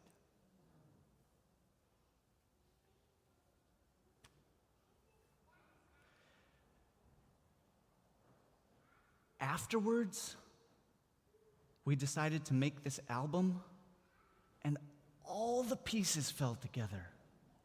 Yakuba came in and plays like he plays. He says, "Call my older brother, Sheikh Hamala." He came in from D.C. to play the ngoni. Abba, who I had heard of, who's a master Senegalese percussionist, moved from Senegal that week and was like, "Okay, I'll come do the recording with you." Tamar from Morocco, who was a dream ask. I found her on Instagram. I said, "Do you want to do this album with us?" She said yes. Yes, I'll do it. I know nothing about you. Yes.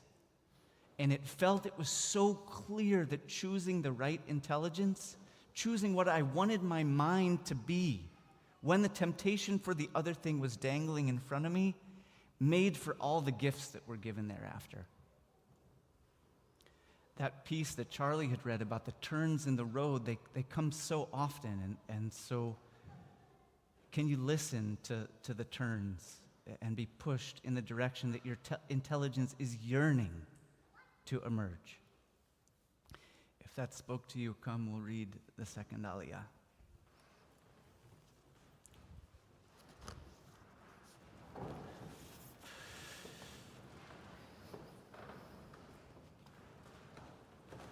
You gonna hold? Dan will hold. Do up like this. Shana Tova. Wanna hold? Thank you. Go ahead, El.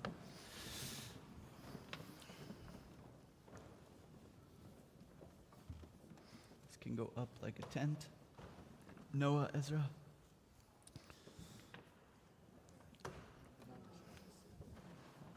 Somebody over on this corner. Sonia.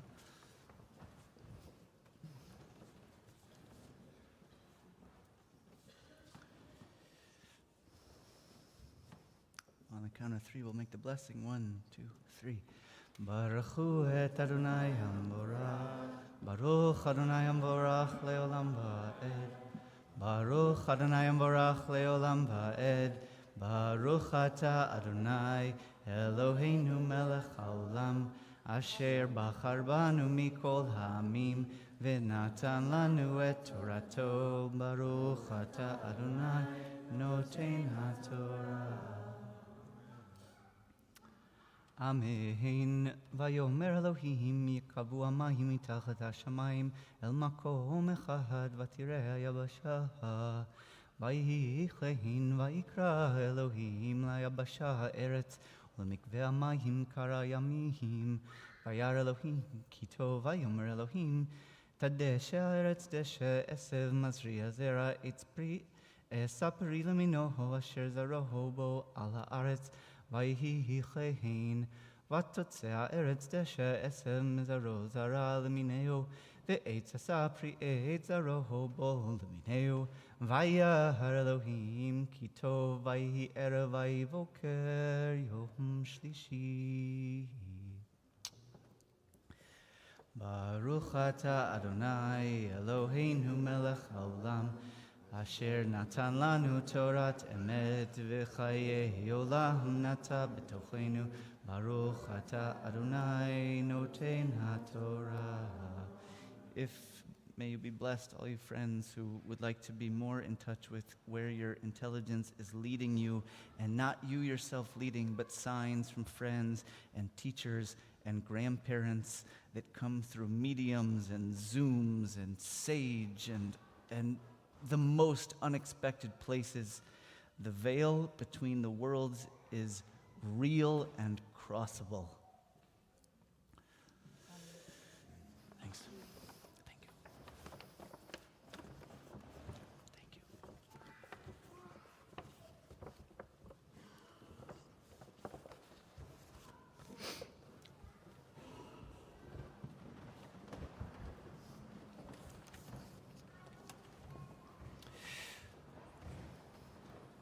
Okay, my friends, for the last teaching,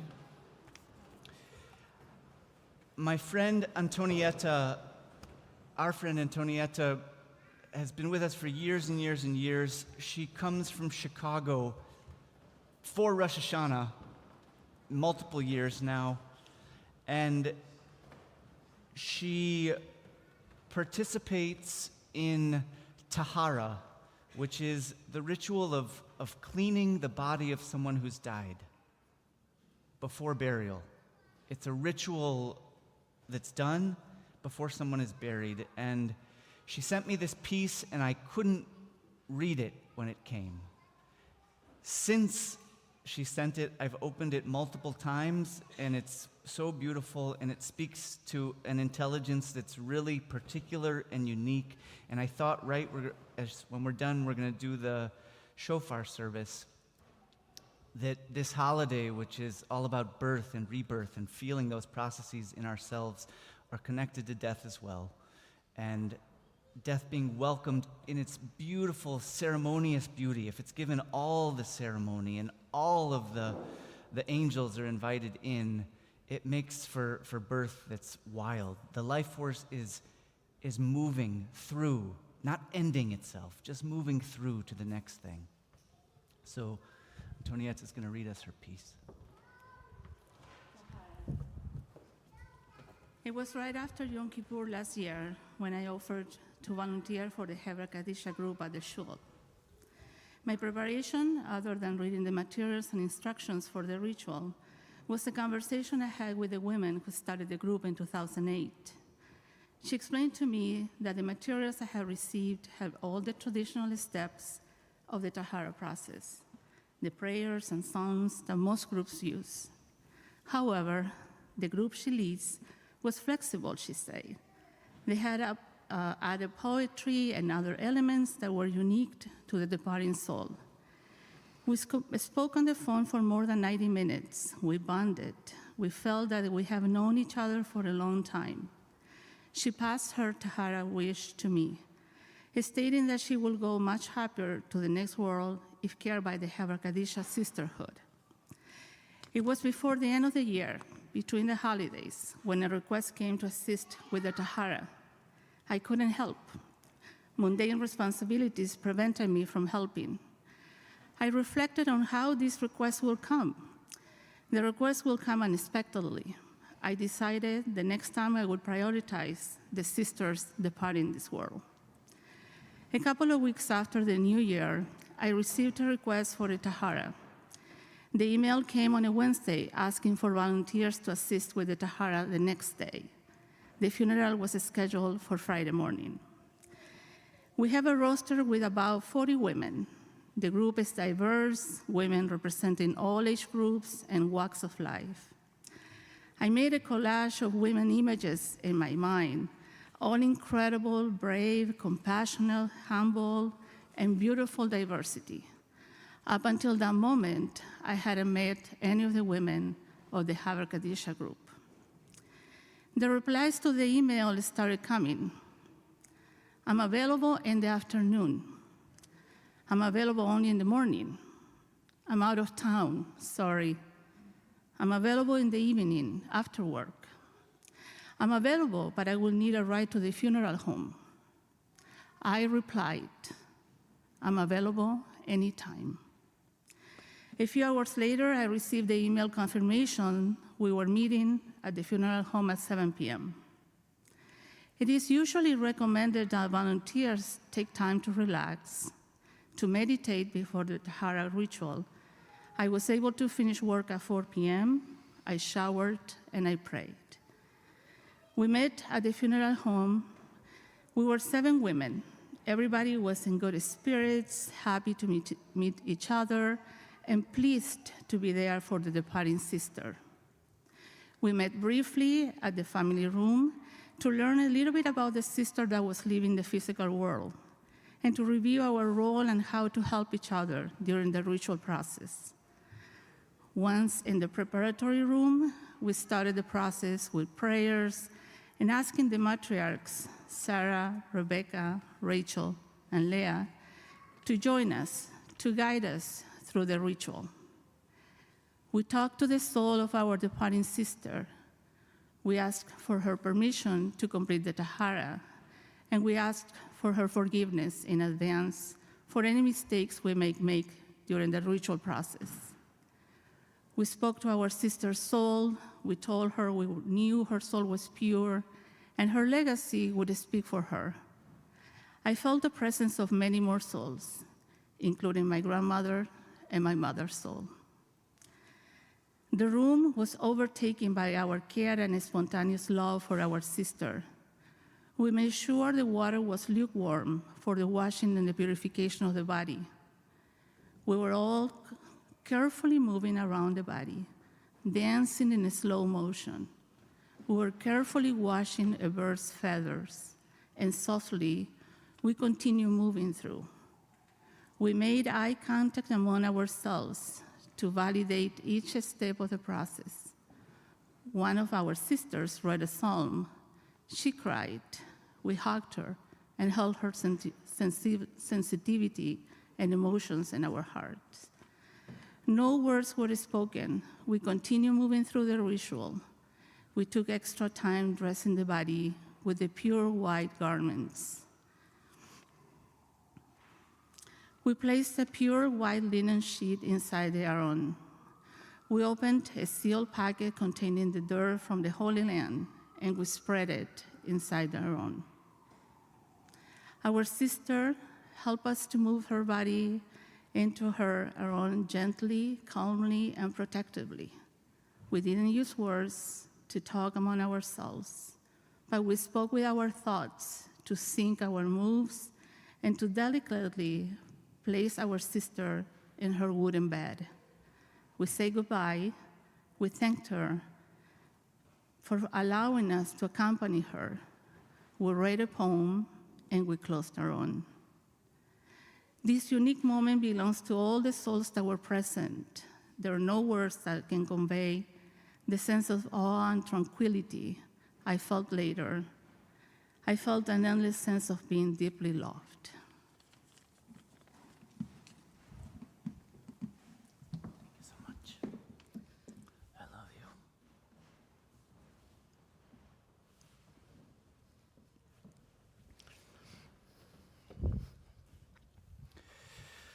Thank you, Antonietta.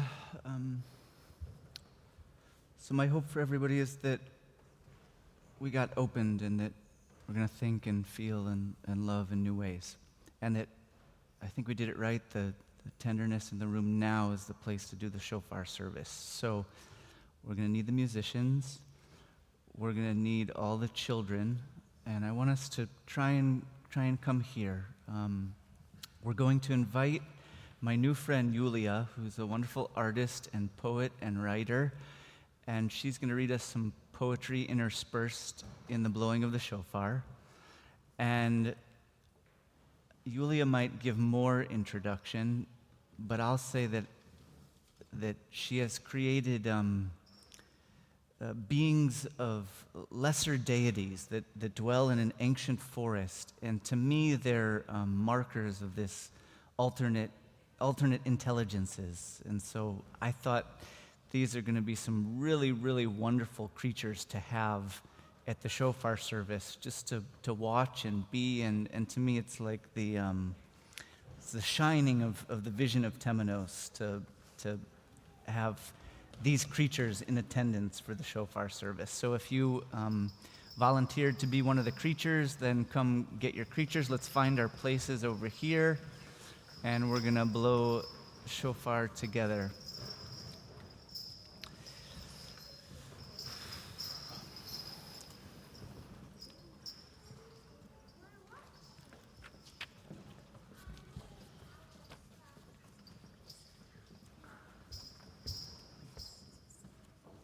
Yeah. What do you mean? Oh, you're going to go like that? No, you got to go across. Right. Okay. That's good, yeah. If everybody can stand and come forward, come be around here. Where's Yakuba and David? Hi, little people. Come forward. There's a ton of spots over here. Come. Yeah, be right here in front. Okay, but watch out for Yakuba. He's got to come through. No, don't stand on here. Stay off the stage. Ellie, where'd my talus go? I'll wear this one. I got it. Okay, come. Everybody who's standing here, no standing in the aisle. Look, come over here. Come. The whole thing's going to work better. Are the lesser divinities ready? Or you're walking to your spots first? Does anyone have a small head? You have a small head.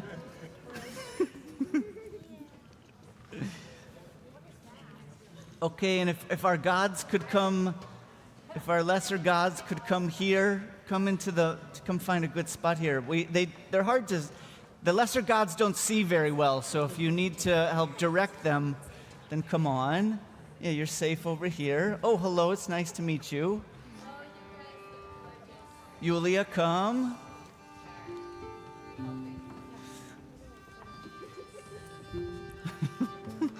Okay, here, you come over here. Yeah, we want you to, everybody. I got you, don't worry. Yeah, right here. Feel okay? Good. Okay, there's somebody there. Okay, yeah, no gods in the back. Gods have to come forward. Come over. Gods in the front. Let me lead gods you over to the here. center. Come. Yeah, If I've you got want to take your mask off to move to a more comfortable place, you can do that. You look fantastic. Come, let me help you over here. Yeah, you can take it off to move. Go get a good spot in the middle. Yeah, come get a good spot in the middle. Yeah, come here. I'll help you. Right here, yeah. Okay, good. Yes. Okay, now. Come over here so This other on? folks can see you here. And Yulia, you're there on the mic. Okay, good. Now, I was reading a book and it said you should be able to bow to anybody. Okay, if you can't bow to everybody, it's not a good sign. You should be able to bow to any. So let's bow to the gods. I think it's like we'll bow to each other. Okay, as if to say, I see the divinity in you and your unique intelligence, one of a kind in the world. Okay, let's do our melody. Let's sing to the gods a little bit. Let me just have the key a little bit. See. La la la la la la la la la la la la la la la la la la la. Let's show them how we know how to dance. Ya la li la la la la la la la la la. Yeah. La la la la ya la la la. La la la la ya la la la la la la ya la la.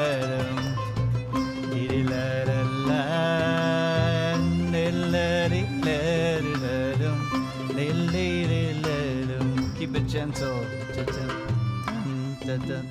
We're ready for some poetry. Now I'm going to read from the book of blessings that I've received from the ancient ones. This is the first one. This one time, the entire world came into being. There were no humans around to find anything wrong with it. It went on and on that way. To think after so much nothingness, there was finally something. Wow. Later on, a flurry of undeniable miracles happened. The creation of picnic baskets. The first hummingbirds born from the mouths of foxglove flowers. The discovery of snowflakes shaped like perfect snowflakes. The more life there was, the greater the density of miracles.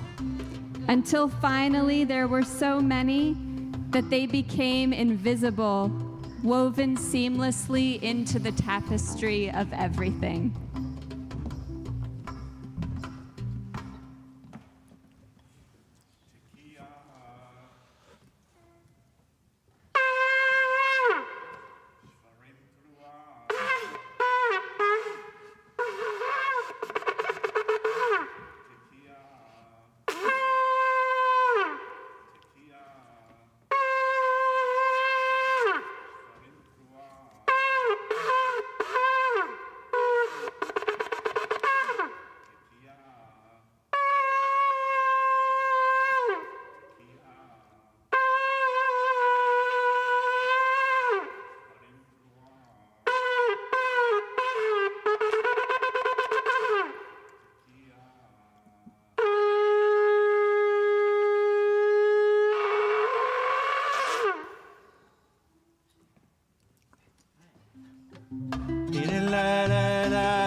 Ya la la la ya la. La la li, la la la lu, la la. La la la la la la la.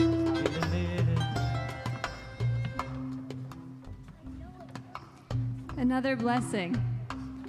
Before there were mothers, there was only love with nowhere to go. Which is how we got volcanoes and floods and hail beating down as big as fists.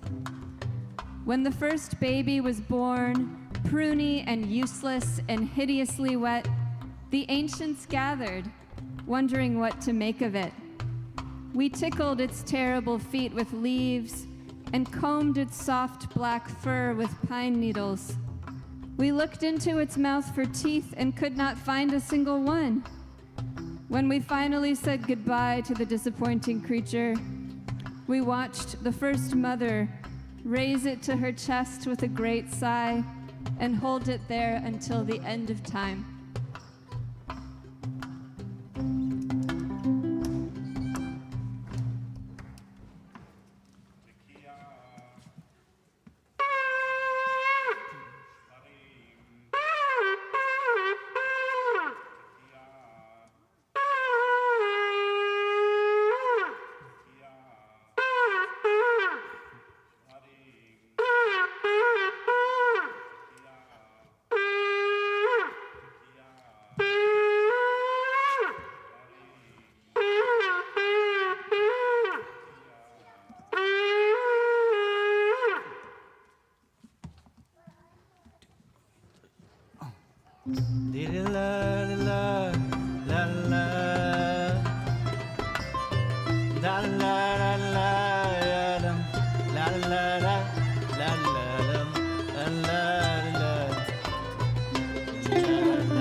Last series, my friends, last ones.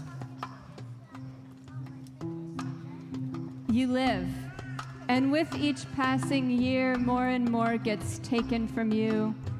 Time chips away at your body, at the bodies of those you love. You feel so helpless knowing there will only be more pain. How can that be when there's so much pain already? But I've known time a lot longer than you have. I've been caught in her web and released from it.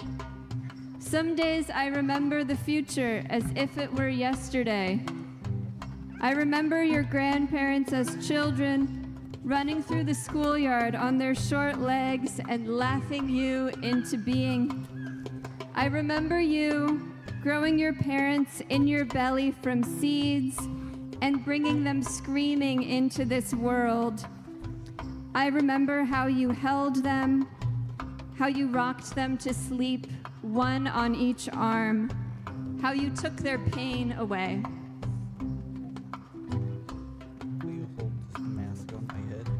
You want it on or off? Just a little. Yeah.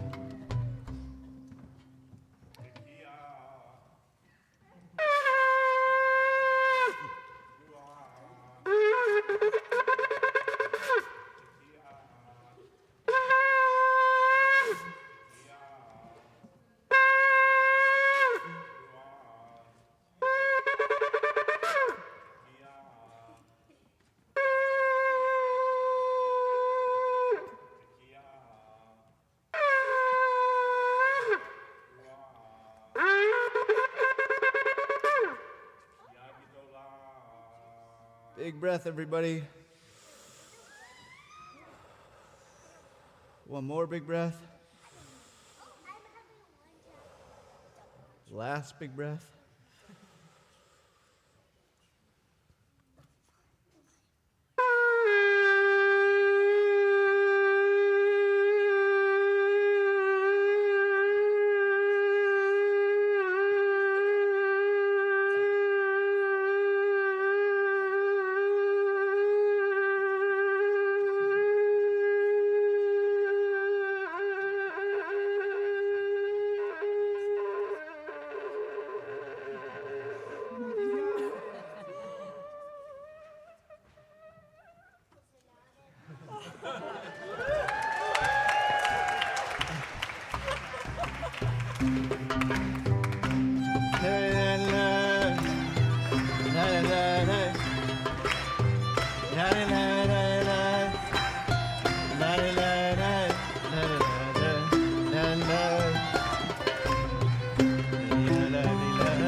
Lesser gods, this was the best shofar service I've ever been to.